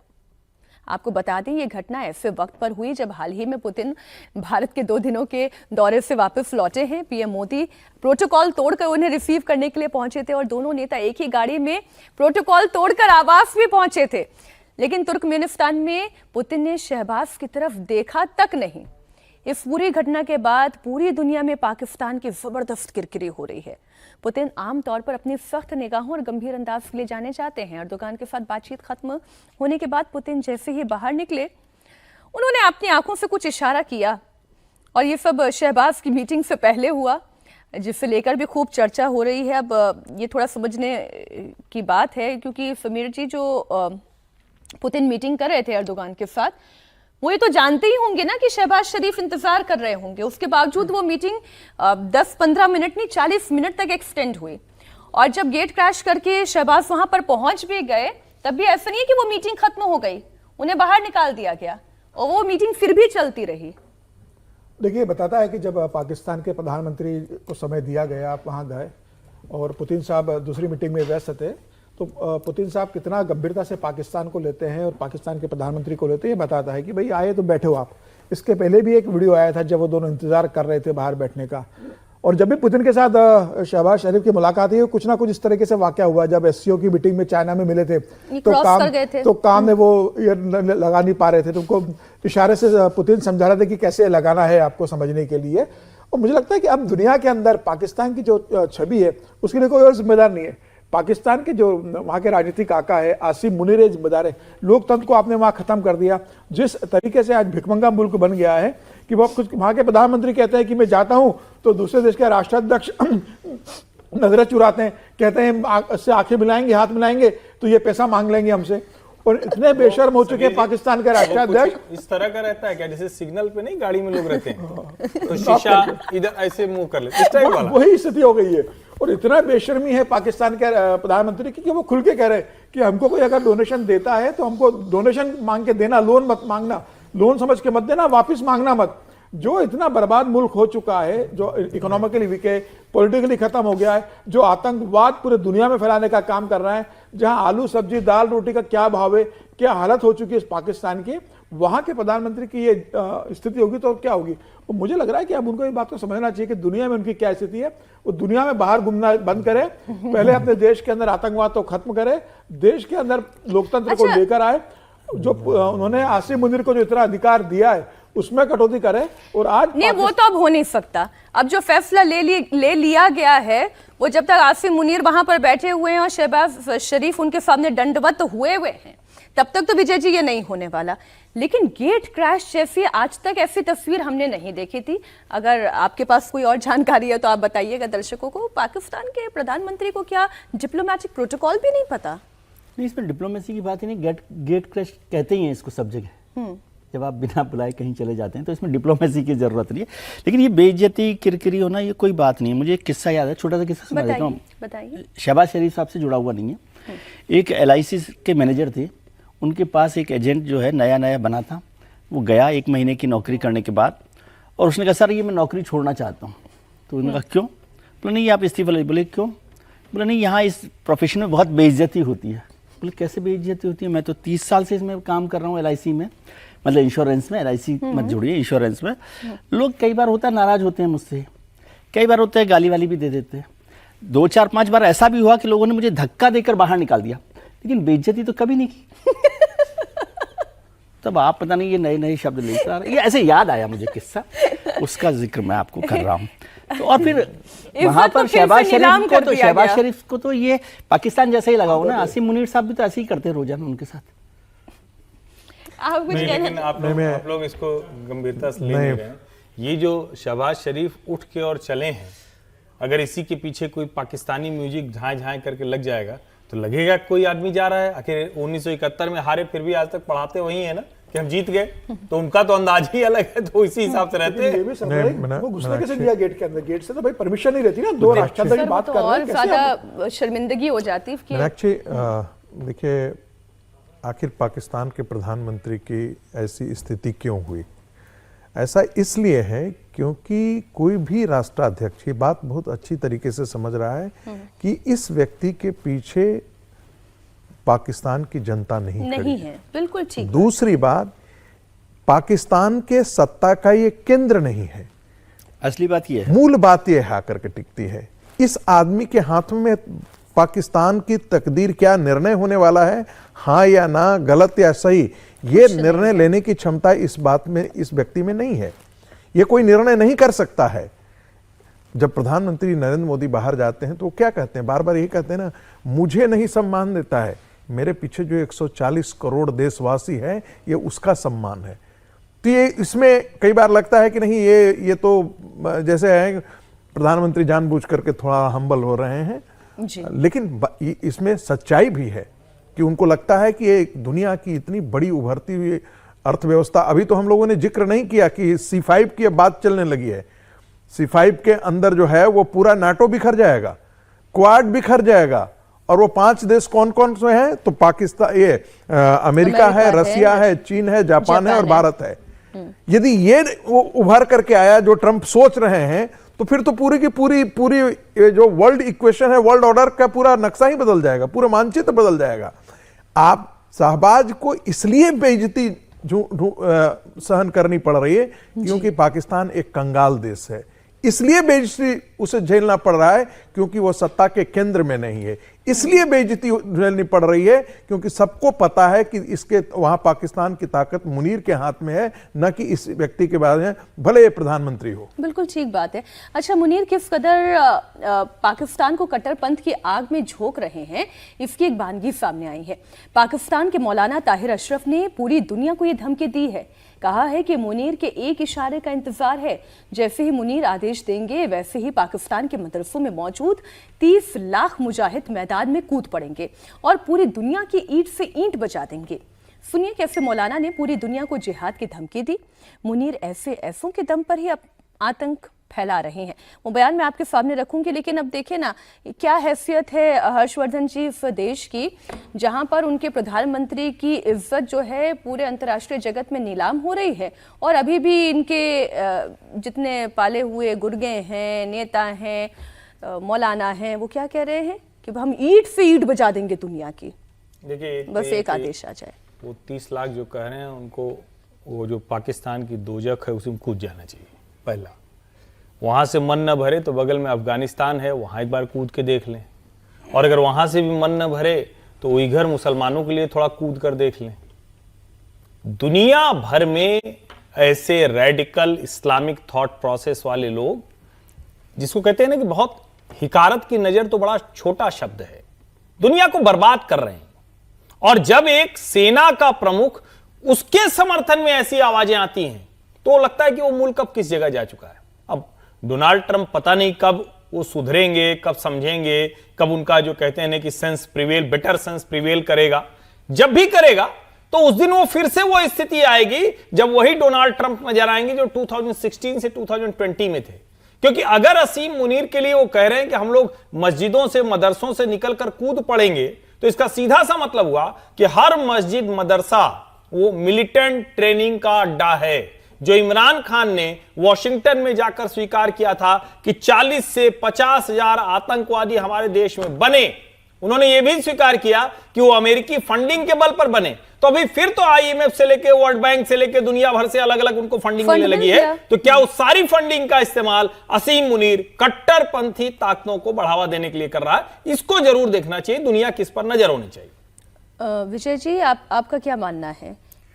देखिए, एक तो सबसे पहला काम जो मौलाना साहब हैं ताहिर अशरफ, उनको है ना टीटीपी से लड़ना चाहिए, वहाँ पर भेज दे 10-20 हजार जो लोग हैं जो तहरीक तालिबान पाकिस्तान के साथ जो लड़ाई चल रही है, जिससे पूरे मुनीर साहब सबसे ज़्यादा परेशान हैं, तो पहले तो वहाँ भेज दें, फिर उसके बाद देखते हैं कि क्या कर रहे हैं।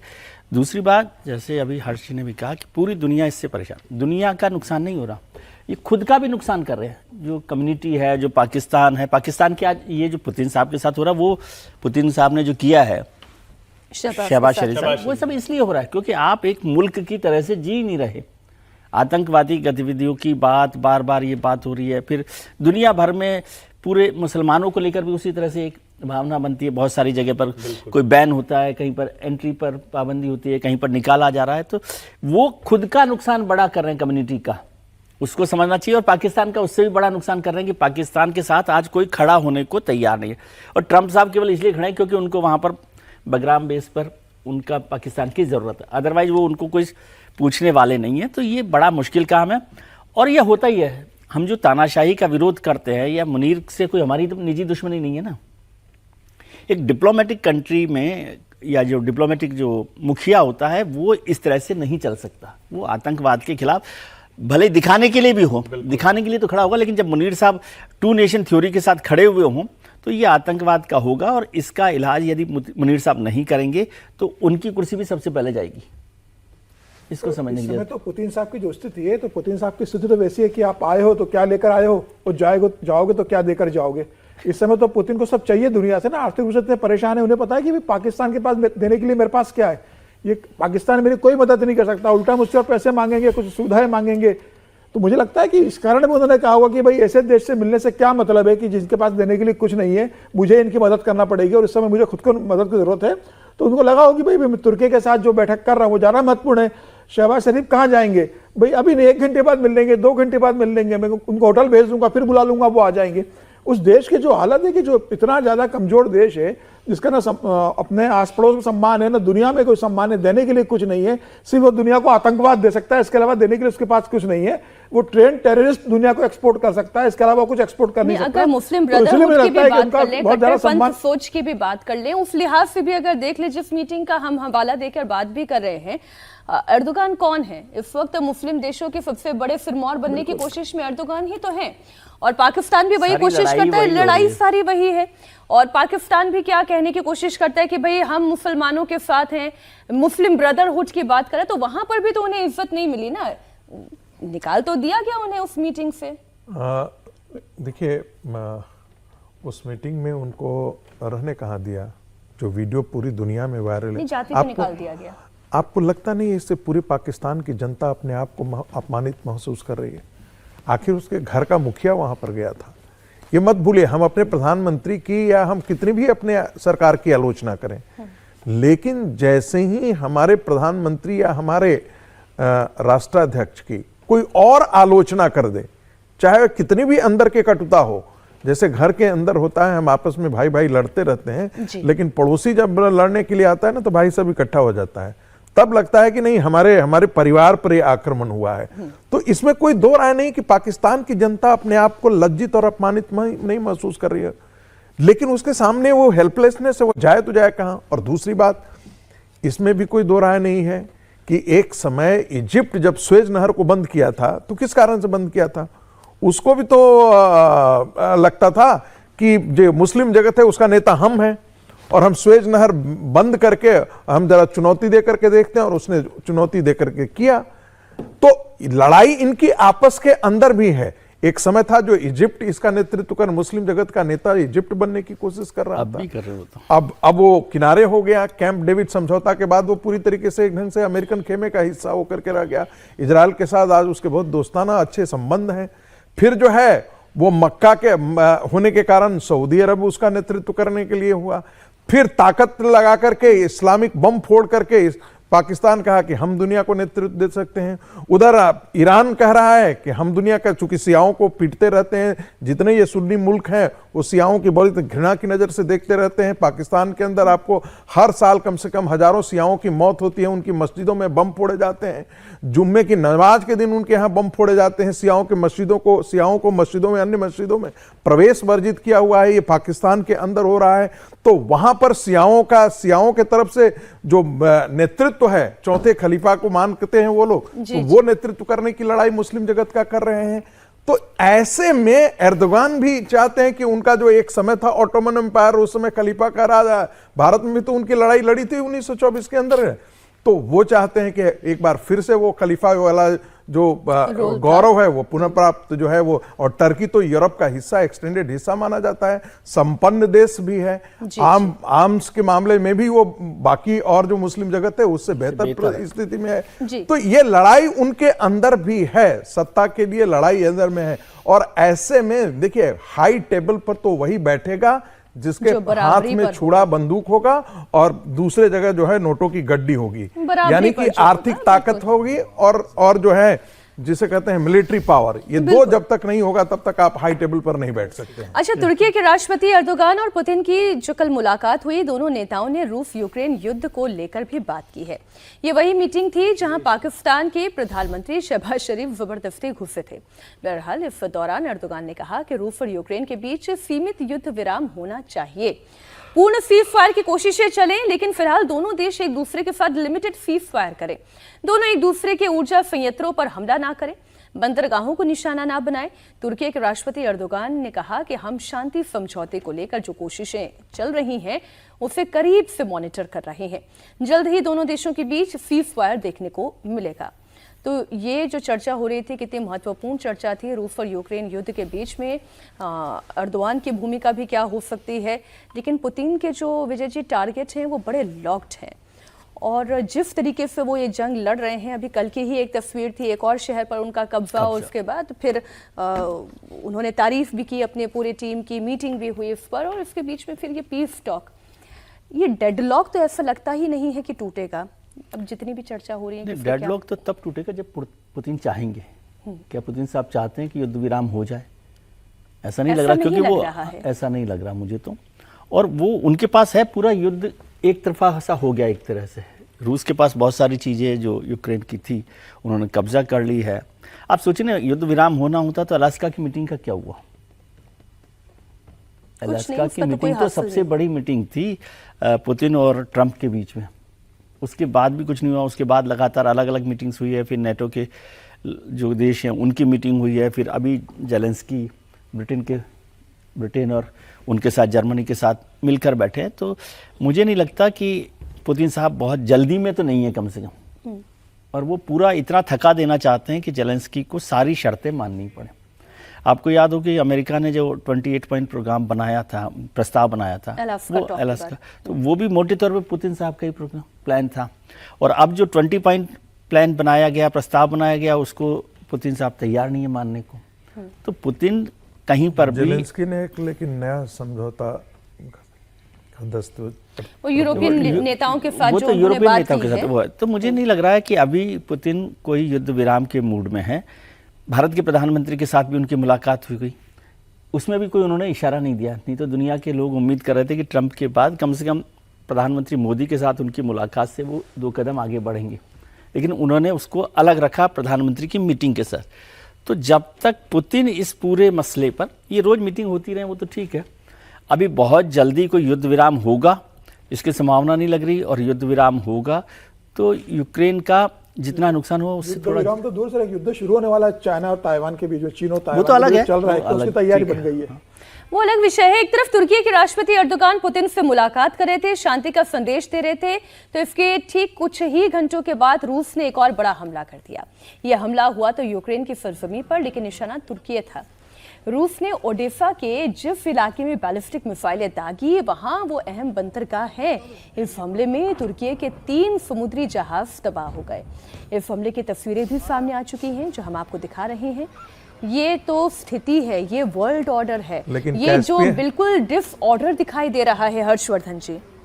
नहीं, देखिए, ये निश्चित तौर पर बड़ा डिसऑर्डर है, और इस वक्त जो विश्व जिन परिस्थितियों से जूझ रहा है उसमें हर क्षण खतरा होता है कि कल सुबह आप सोकर उठेंगे और पता चलेगा कि कौन आपका मित्र, कौन आपका विश्व युद्ध तृतीय की तरफ तो नहीं जा रहे हैं। ये मतलब हर सुबह ये खतरा है। कहा ना। लेकिन इसमें एक मुझे जो सिल्वर लाइनिंग दिखती है, और जिसको ये तो खबर आई तो उसको सब ध्वस्त करती है, लेकिन अगर पुतिन भारत आते हैं, पुतिन अर्दोगान से मिलते हैं, पुतिन जिस तरह की कोशिशें कर रहे हैं, एक अगर गठजोड़ बने और ट्रंप पूरी तरह से मन बना ले। विजय जी कह रहे हैं कि पुतिन मन बना ले, मैं कह रहा हूं ट्रंप पहले मन बना ले, क्योंकि ट्रंप का संकट एक, ट्रंप सबसे, पुतिन तो जहां खड़े हैं वो तैयार है। उन्होंने अपना जो, जिसको कहते हैं भाई ये है हमारा, इससे हम इधर उधर नहीं जाएंगे, बहुत कुछ होगा तो थोड़ा सा मान युद्ध विराम थोड़ी होता है, मतलब वो मान लिया। वही लेकिन तो राज पुतिन, है। युद्ध विराम उससे थोड़ी होता है कि आप जा खड़े, लेकिन पुतिन को जो ट्रंप ने आश्वासन दिया था अलास्का में, जो ओवल ऑफिस से बातचीत में आश्वासन दिया था, उस पर पुतिन आगे कहां पहुंचे, ट्रंप आगे कहां पहुंचे, असली मसला वो है। और अगर ट्रंप की यूरोपीय यूनियन के 7 नेताओं के साथ, यूक्रेन के जेलेंस्की के साथ बातचीत हो गई थी, तो उस पीस प्रपोजल को आगे क्यों नहीं बढ़ाया गया, और जिसमें कहा गया कि ये 28 पॉइंट कितना है वो प्रोग्राम आया, पीस प्रोग्राम, और उसमें जेलेंस्की ने 3 या 4 पॉइंट है जो चेंज किए हैं, मतलब उसमें एडिशन डिलीशन हुआ है। उस एडिशन डिलीशन पर बातचीत कब होगी, असली मसला। और देखिए, ये हम लोग कुछ भी कहें, लेकिन यह तो अब संभव नहीं हो सकता है कि जो रशियन डोमिनेंस वाले इलाके हैं वो दोबारा लौटकर यूक्रेन को जाए। इसको तो नहीं होगा। इस सच्चाई को स्वीकार करना पड़ेगा। हम मतलब कह दें तो फिर हम और यूक्रेन की बर्बादी का रास्ता खोज रहे हैं, इसको आप समझिए। या इसमें अमेरिका तय करे कि नहीं, हम विश्व युद्ध तृतीय की तरफ जाएंगे, तो वो जा सकता है। ये बड़ी स्पष्ट सी स्थिति है, और मुझे लगता है कि युद्ध विराम जरूरी है। एक बार युद्ध विराम हो जाए, टेबल पर बैठ जाए, तो हो सकता है कुछ चीजें और, जिसको सेटलमेंट में कहते हैं, वो एक दूसरे से हासिल कर सके। आप अगर संक्षेप में अपनी बात रख सकें।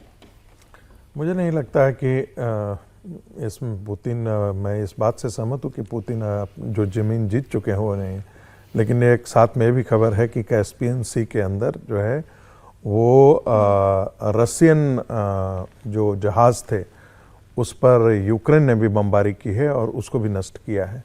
तो अभी तक ये लड़ाई जो थी वो समुद्री जल सीमा के अंदर नहीं था अभी तक, इसलिए ट्रेड भी जो है वो बचा हुआ रह रहा था। अब वो ट्रेड पर भी जो है असर पड़ेगा, इसका घनघोर असर पड़ने जा रहा है, क्योंकि जिस मार्ग पर ये किया गया है वहां से यूक्रेन के अंदर जो है वो जितने अन्न वगैरह या जितने ट्रेड के बहुत जो सामान वगैरह है उस रास्ते से होकर के ट्रेड में जाते हैं।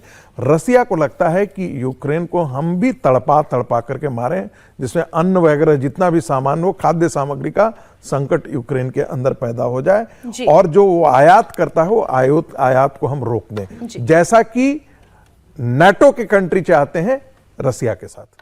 कुर्सी की में सबसे पहले आपको यहां लिए चलते हैं लखनऊ, जहां उत्तर प्रदेश के बीजेपी अध्यक्ष पद के लिए पर्चा भरा जा रहा है। पंकज चौधरी ने अपना नॉमिनेशन फाइल कर दिया है। तस्वीरें आपको दिखाते हैं, लखनऊ से आ रही हैं ये तस्वीरें, और जो उनके प्रपोजल्स में थे वो भी दिखाई दे रहे हैं। मुख्यमंत्री योगी आदित्यनाथ दिखाई दे रहे हैं। थोड़ी देर पहले हमने तस्वीरें देखी। हाँ, ये तस्वीर आप देखिए, योगी आदित्यनाथ दिख रहे हैं तस्वीरों में। स्वतंत्र देव सिंह, केशव प्रसाद मौर्य, ब्रिजेश पाठक, विनोद तावड़े भी इस तस्वीर में दिखाई दे रहे हैं, पांडे जी भी हैं, स्मृति ईरानी भी दिखाई दे रही हैं। ये मतलब लॉन्ग ड्यू था, हो गया है ये जो प्रक्रिया है। अब ये जो नामांकन मिल गया है उसको तो अब इसको वो देंगे वहां। तो ये जो है ये मतलब फर्स्ट प्रोसेस है जिसमें तावड़े जी और महेंद्र नाथ पांडे जी। ठीक है, महेंद्र नाथ पांडे ने क्या कहा है आपको वो भी सुना देते हैं। 3 बजे समय किसी को देना और किसी को देना तो कुछ नहीं। 3 बजे तक नामांकन का समय है। इसके साथ साथ मुझे अभी जो चुनाव यहाँ पर सभी आने वरिष्ठ यहाँ उपस्थित है, माननीय सभापति जी, माननीय अनेक सभी वरिष्ठ माननीय मंत्रीगण, माननीय विधायकगण, पार्टी के माननीय राज्यसभा सदस्यगण और यहाँ पर आप सभी की उपस्थिति में यहाँ पर राष्ट्रीय परिषद के सदस्यों का भी नामांकन पत्र प्राप्त हुआ है। अन्य किसी को 3 बजे तक का निर्धारित समय है, किसी को अगर नामांकन देना हो तो दे सकता है। तो आप बैठेंगे 3 बजे? हम बैठेंगे। तो यूपी बीजेपी अध्यक्ष पद के लिए पंकज चौधरी ने अपना नॉमिनेशन दिया और इस वक्त तस्वीरें आप देख रहे हैं।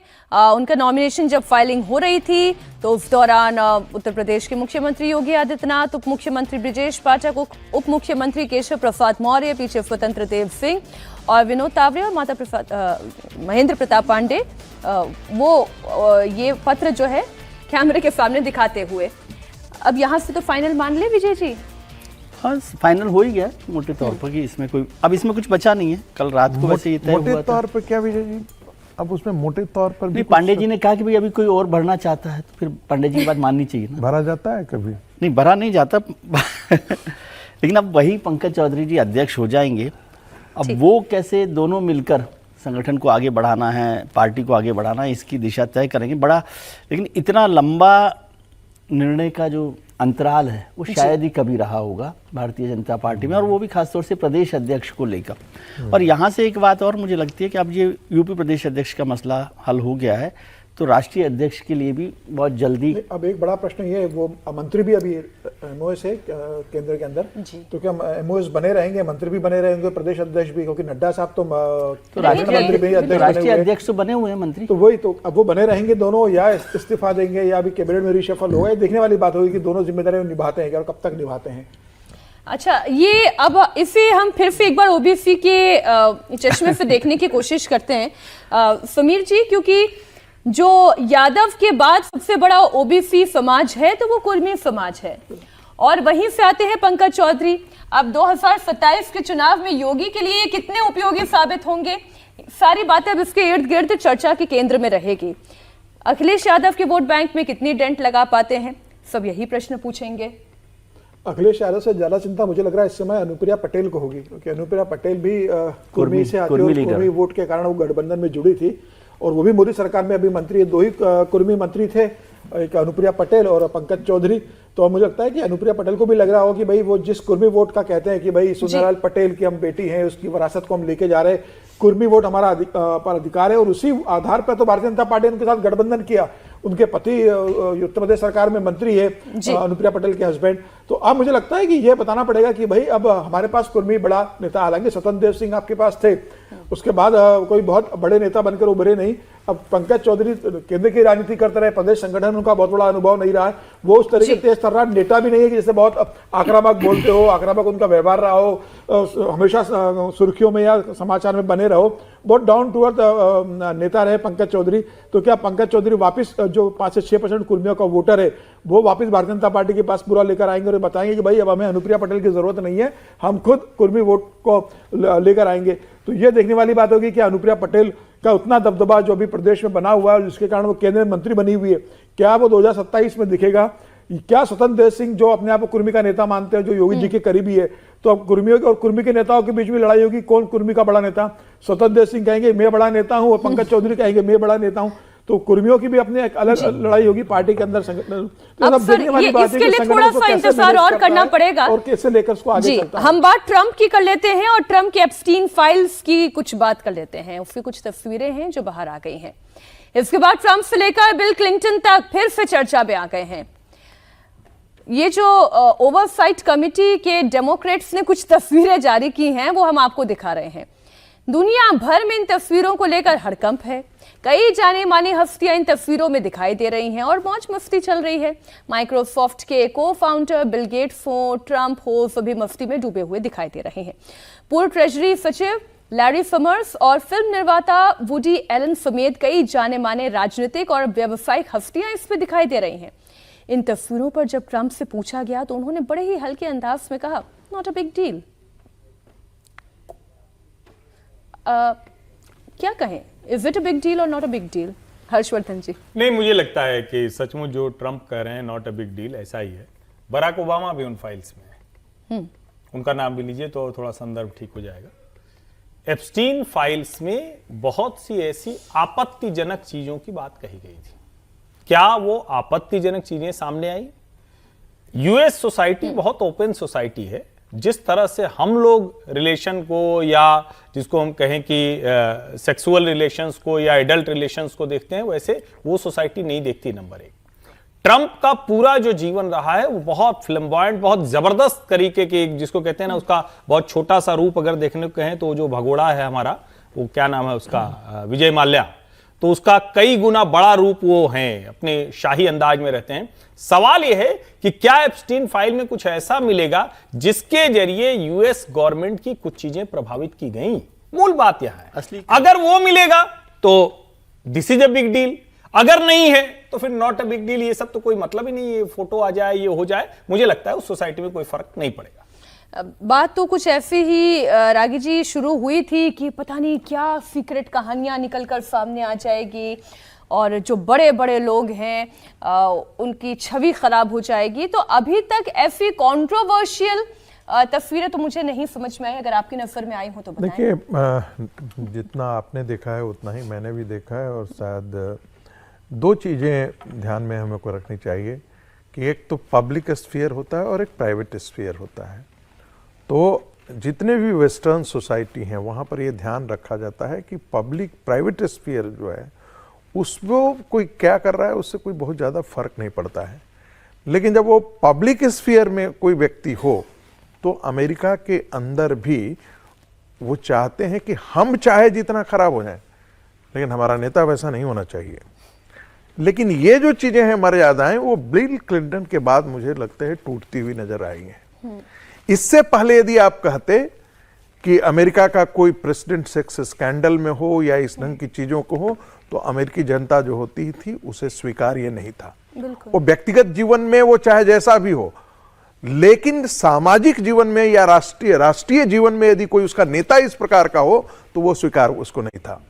इसीलिए आपको देखना आप याद होगा कि जब बिल क्लिंटन की जब बात आई थी तो अमेरिका की जनता उबाल पर थी और एक हंगामा हुआ था, बहुत हंगामा हुआ था। हर बिल क्लिंटन की सारी इज्जत का पलीता लगा दिया और बिल क्लिंटन उससे उभर करके कभी खड़ा होकर के नहीं निकल पाया। उसके बाद भी हिलेरी क्लिंटन को टिकट दिया पार्टी ने। नहीं, अपने को टिकट बिल क्लिंटन, और मैंने फिर इसलिए कहा बिल क्लिंटन अलग है, हिलेरी क्लिंटन अलग है। इस चीज को हमको समझना पड़ेगा। हिलेरी क्लिंटन का उनका एक अपना जिसको कहते हैं सोशल बेस था, इलेक्टोरल बेस था। उसके आधार पर वो बिल क्लिंटन की पत्नी थी इसके कारण, और बिल क्लिंटन की पत्नी ने नॉमिनेट तो सर उसी वजह से हुई। नहीं देखिए, क्योंकि बिल क्लिंटन नहीं थे उस योग, नहीं मोनिका लेविंस्की उसी ऑफिस में थी सर, लेकिन वो सिर्फ रिलेशंस का मसला नहीं था। देखिए इंपॉर्टेंट बात ये थी कि क्या वो जनता में एक्सेप्टेबल थी या नहीं थी। वो जनता में एक्सेप्टेबल थी, जिसको हम वहां की प्राइमरी कहते हैं। सब जगह लागू होता है, हिंदुस्तान में भी लागू होता है। वहां किसी एक पे हस्बैंड पे हुआ तो आप पत्नी को उस आरोप लगाकर नहीं कर सकते भाई वो चुनाव नहीं लड़ सकते, उसका पति ऐसा निकला। हिंदुस्तान में तो ऐसा नहीं होता ना, दुनिया में कहीं नहीं होता। नहीं, व्हाइट हाउस में रहकर अगर मोनिका लेविंस्की और बिल क्लिंटन का इतना बड़ा स्कैंडल बाहर आ रहा है, उसके बाद भी अगर हिलरी क्लिंटन को पार्टी टिकट दे रही है, उसको गंभीरता से नहीं ले रही है, तो बता रहा है कि वहां की सोसाइटी में अब देखिए डोनाल्ड ट्रंप सर, मुझे अगली खबर पे जाना है सर, सुनिए ना। उसमें हेनरी क्लिंटन का कोई दोष नहीं था। हिलरी क्लिंटन ने तो बजाबता अपने पति के खिलाफ जो है वो काफी आकर के खुलकर के मीडिया में उसके खिलाफ बोला। मैं तो ये कह रही हूँ सर, डोनाल्ड ट्रंप जब ये कह रहे हैं नॉट अ बिग डील, तो ये उनका पक्ष है। अगर जनता भी यही मानती है नॉट अ बिग डील, तब तो फिर ये तो ये चर्चा फिर अलग है। अब एक इंटरेस्टिंग तस्वीर आपको दिखाती हूँ। देहरादून में आज आईएमए की पासिंग आउट परेड हुई। इस दौरान आर्मी चीफ नए अधिकारियों के साथ पुशअप्स लगाते हुए दिखाई दिए।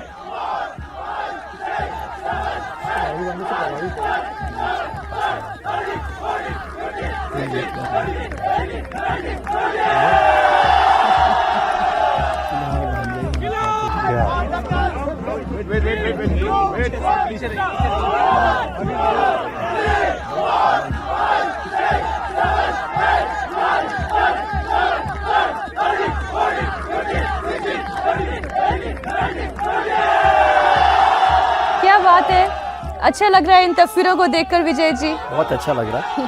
और क्या जोश में उन्होंने किए। अच्छा, उनका आना तय भी नहीं था, अचानक से आए हैं वो बीच में। हाँ, तो पुशअप्स दिखाना, उससे हमारे जो एनडीए के जो नए लोग आए हैं पासिंग आउट परेड में, उनका भी जोश बढ़ता है। और यहाँ पर जो जोश है हमारे चीफ का, वो हिंदुस्तान की ताकत को भी बताता है। इस तरह से मतलब तो पासिंग आउट परेड के तो बच्चे होते हैं, वो एक तरह से बिल्कुल जवान लोग होते हैं उनके साथ, और बिल्कुल उसका दूसरा छोर है चीफ होना, उम्र के पड़ाव में भी और सेना के पड़ाव में भी, उसमें भी दोनों लोग एक साथ दिखाई दें, तो वो जोश हमारे जो नौजवान जो आए हैं आज पासिंग आउट परेड में, वो भी तैयार होते हैं मुल्क के लिए कि ये देखिए उस ऊंचाई तक भी उसी तरह से रहना है। बहुत खूबसूरत पिक्चर है मेरे हिसाब से। बहुत इंटरेस्टिंग तस्वीर इसलिए भी क्योंकि ये पहले से कोई नियोजित नहीं रहा होगा। और तभी पहले सारे नियोजित में इस तरह की एनर्जी नहीं आती। वो सारे नए कैडेट्स जो है बस पुशअप्स के लिए तैयार हो ही गए थे, फिर अचानक से जनरल साहब आते हैं और फिर उनके साथ ये पुशअप शुरू होता है। बहुत शानदार तस्वीर है, इसी को देखिए कहते हैं जोश कैसा है। हाउस द जोश। एक और बड़ी खबर आपको बता दें, कांग्रेस के पूर्व नेता और पूर्व केंद्रीय मंत्री ने कांग्रेस को बड़ी नसीहत दी। यूपीए सरकार में कानून मंत्री रह चुके अश्विनी कुमार ने कांग्रेस को आत्ममंथन करने की सलाह दे दी। पूर्व केंद्रीय मंत्री ने कहा कि कांग्रेस को खुद के अंदर झांकने की जरूरत है और अपनी कमियों को दूर करने की जरूरत है। उन्होंने कांग्रेस को नसीहत देते हुए कहा कि अपनी कमियों को दूर करने की जगह विरोधियों को दोष ना दें। ईवीएम के सवाल को लेकर भी अश्विनी कुमार कांग्रेस पर अब नसीहत दें, भड़क रहे थे, क्या कहें। उन्होंने कहा कि जब चुनाव जीत जाएं तो ईवीएम ठीक और हार जाएं तो ये गलत, ये कैसे होगा। कांग्रेस पर हमला करते हुए उन्होंने आगे कहा कि जब ईवीएम गलत तो जहां कांग्रेस पार्टी ईवीएम से चुनाव जीती वहां की सरकार से इस्तीफा दिलवा दे और ये घोषणा कर दें कि कांग्रेस पार्टी ईवीएम से चुनाव नहीं लड़ेगी। जब संसद में चर्चा हुई थी तो हर्षवर्धन जी यही तो बात हुई थी। ये कहा गया था कि आपने बैलेट पेपर की मांग कर दी, बैलेट पेपर से कहां तक हम एक लंबी जर्नी करके आ गए हैं ईवीएम तक, अब फिर आप पीछे जाने की कोशिश कर रहे हैं। अश्विनी कुमार ये क्यों कह रहे हैं? एक बात मैं अक्सर कहता हूं, अब अश्विनी कुमार जी तो कह रहे हैं ठीक है, अब पार्टी में फिलहाल उनको कुछ नहीं उस तरह का है तो अपना कह रहे हैं वो ठीक है, लेकिन इसको मूल रूप से देखिए तो जिसकी मैं आशंका लगातार जताता हूं कि ये कांग्रेस नहीं है, राहुल कांग्रेस है।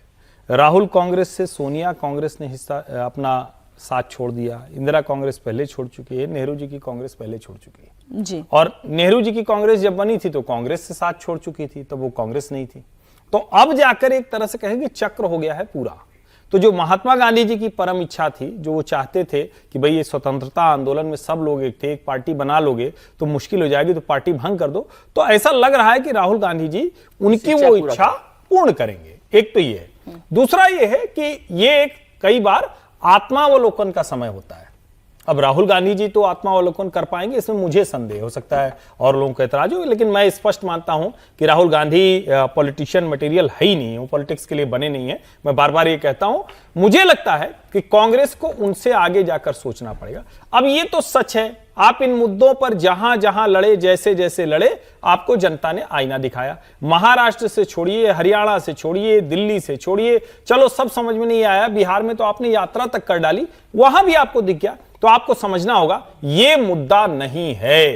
भारत के चुनाव पूरी तरह से ठीक होते हैं और छोटी मोटी जो गड़बड़ियां हैं या अगर बड़ी भी गड़बड़ियां हैं तो देश के किसी हिस्से में कोई एक करा रहा होगा। वो जरूरी नहीं कि भाजपा वाला ही कराए, जिसकी जहां ताकत होगी हो सकता है कुछ वो करा रहा हो, लेकिन आप उससे चुनाव प्रक्रिया को संदेह मिलाते हैं, ये ठीक नहीं। और मैं फिर कह रहा हूं, राहुल कांग्रेस को जरा सोचना पड़ेगा कि उसके सर्वाइवल के लिए क्या जरूरी है, आत्मावलोकन करें।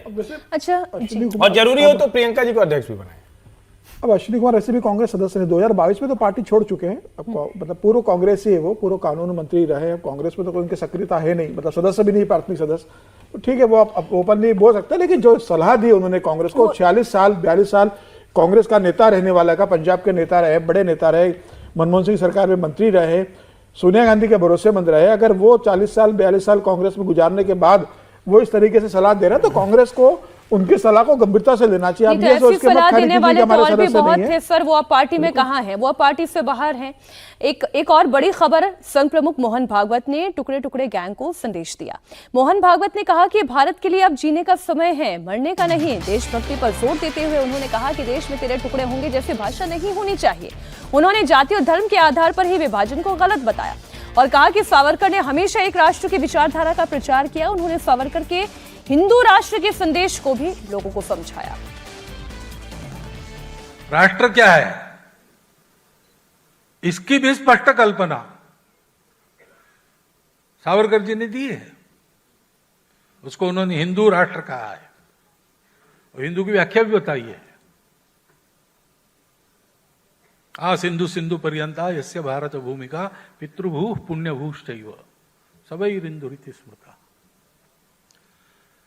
इस प्रकार के भाव से स्वयं को परिपूरित करते हुए संपूर्ण देश इस भाव से परिपूरित हो और सबके जीवन ऐसे बने और अपने शक्ति की पराकाष्ठा करते हुए प्रत्येक व्यक्ति देश के लिए जिए, देश के लिए जिए, स्वयं देश होकर जिए।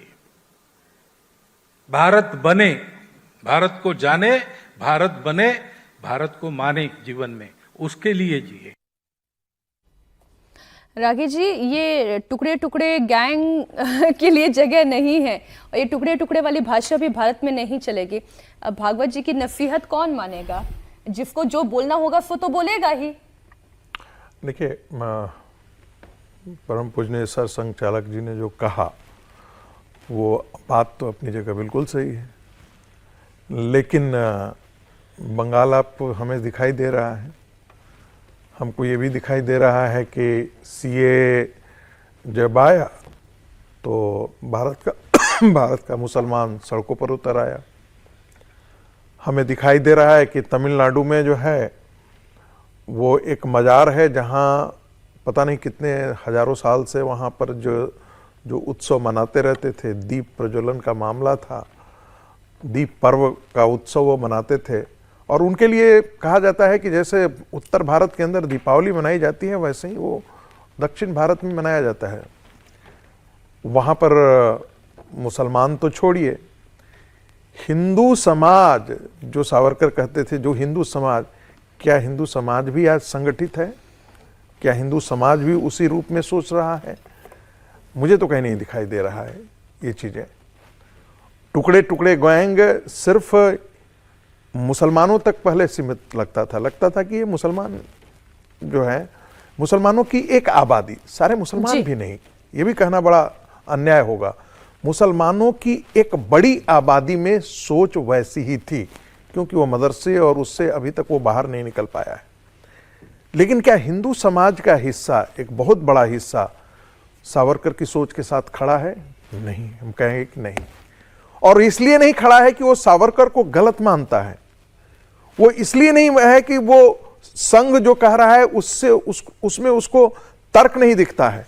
ऐसा नहीं है, वो सिर्फ इसलिए ऐसा करता है क्योंकि उसको लगता है कि हमारे यहाँ 25% जो मुस्लिम वोट है ये इससे हमसे बिदक जाएगा, ये हमसे नाराज हो जाएगा, ये हमसे छिटक जाएगा। हम लोगों ने कुछ दिन पहले वंदे मातरम पर चर्चा की। नेहरू को डर क्या था? यही तो डर था कि मुसलमान हमसे बिदक जाएंगे। मान लेते हैं थोड़ी देर के लिए, लेकिन ये बात तो हमारे ऊपर 1947 तक ही लागू था ना। 1947 के बाद हमें कौन रोक रहा था?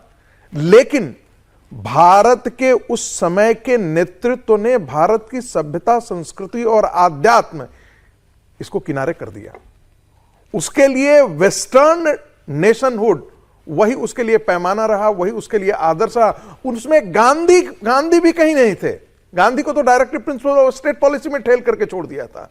गांधी का ग्राम स्वराज ठेल करके छोड़ दिया था। काउ स्लॉटर का मुद्दा ठेल करके छोड़ दिया था। जबकि गांधी कहते थे कि भाई एक सनातनी हिंदू कौन है जो पूजा पाठ करता है, टीका लगाता है, उपवास करता है, गाय की रक्षा करता है या नहीं करता है। तो 70 साल की यात्रा में मुझे लगता है कि एक मानसिकता में बदलाव मुझे नहीं लगता है आया है। अब सर, मोहन भागवत ने जब ये बात कही तो वहां पे गृह मंत्री अमित शाह भी थे अंडमान में। हाँ। आज इस चर्चा को हम यहीं पर विराम देते हैं। बातें और बहुत सी आनी थी इसमें, लेकिन समय इतना ही था।